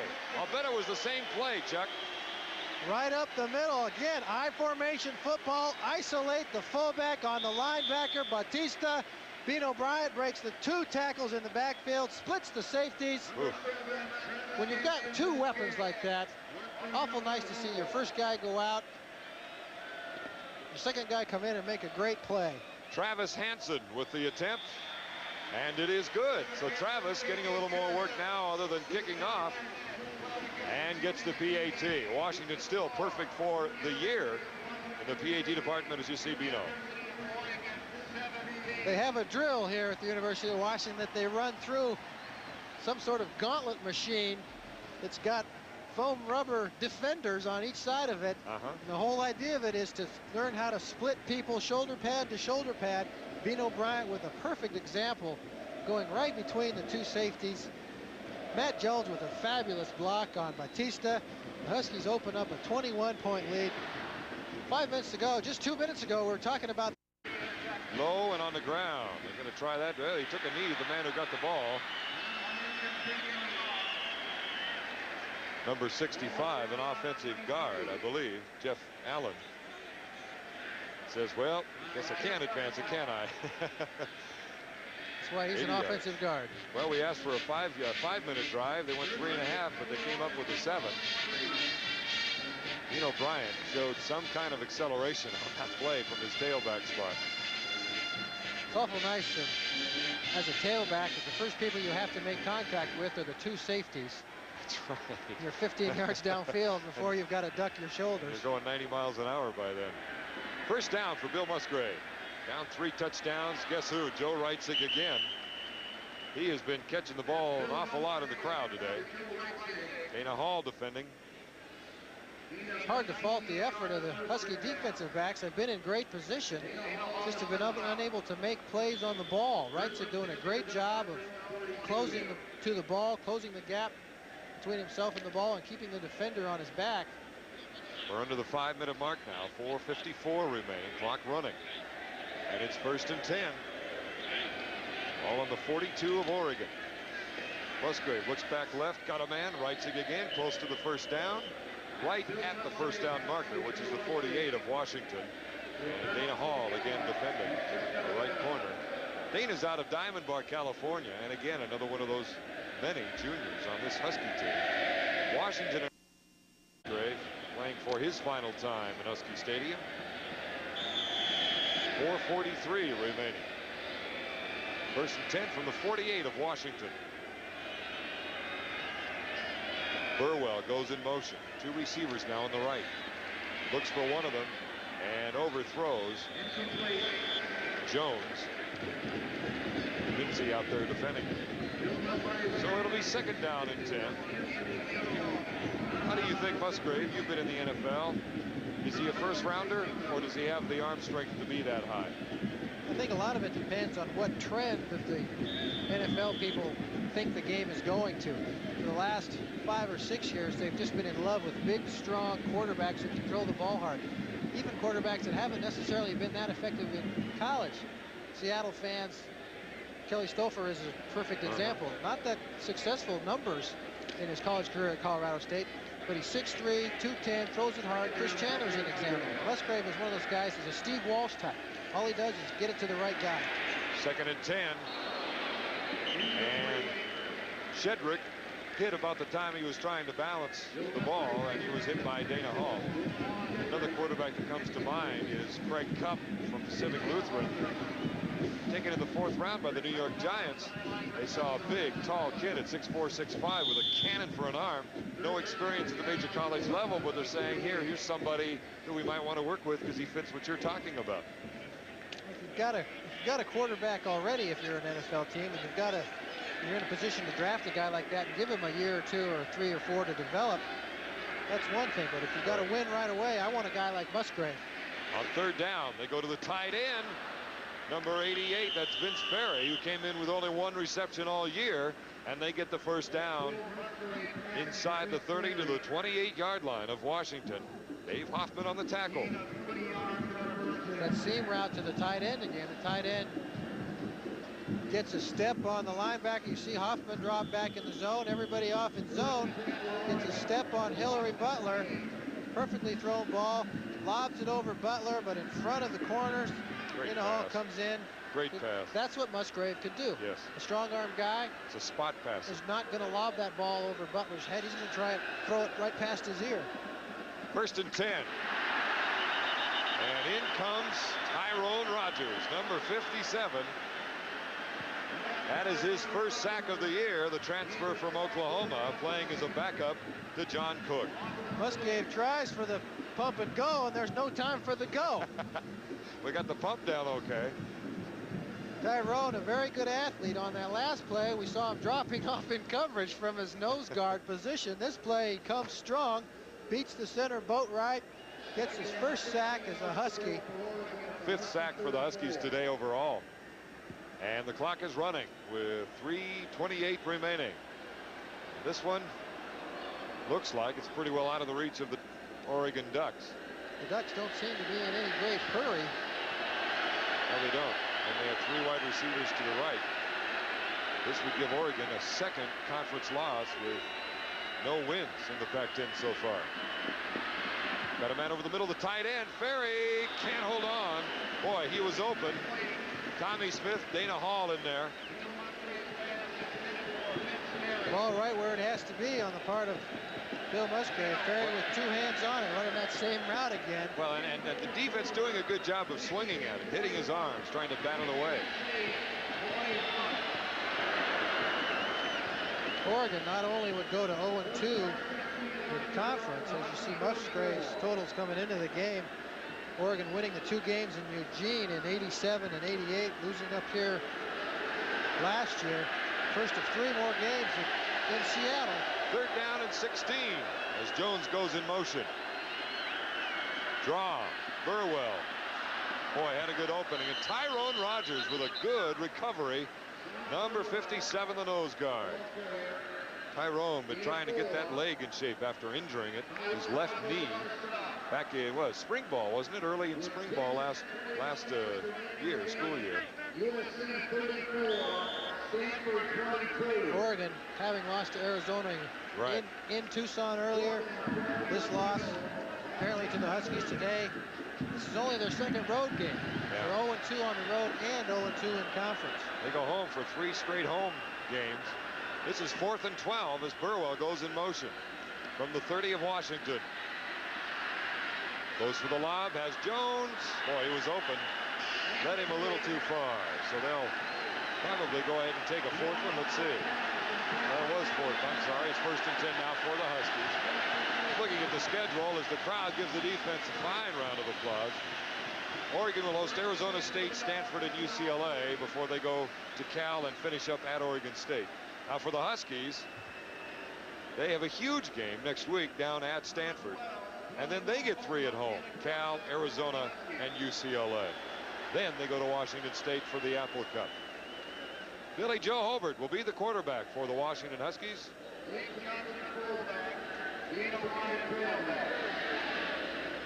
1st and 10 from the 30.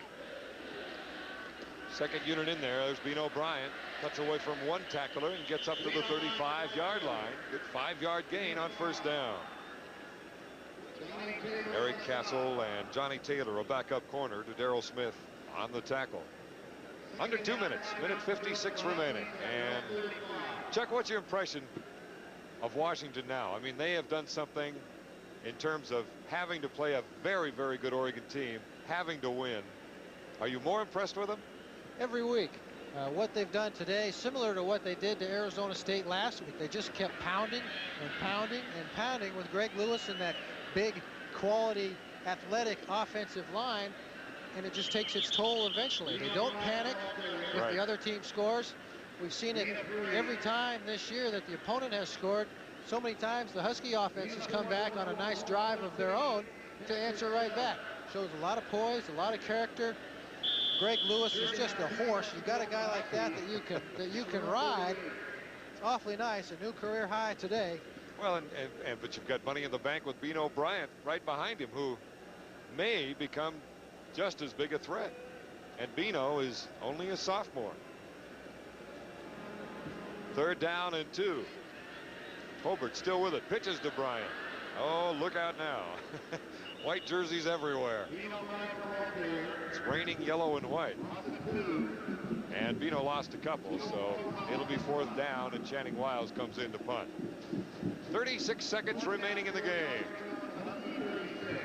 And they may be able to just wait and let the clock run out. Mr. Nelson, you're on.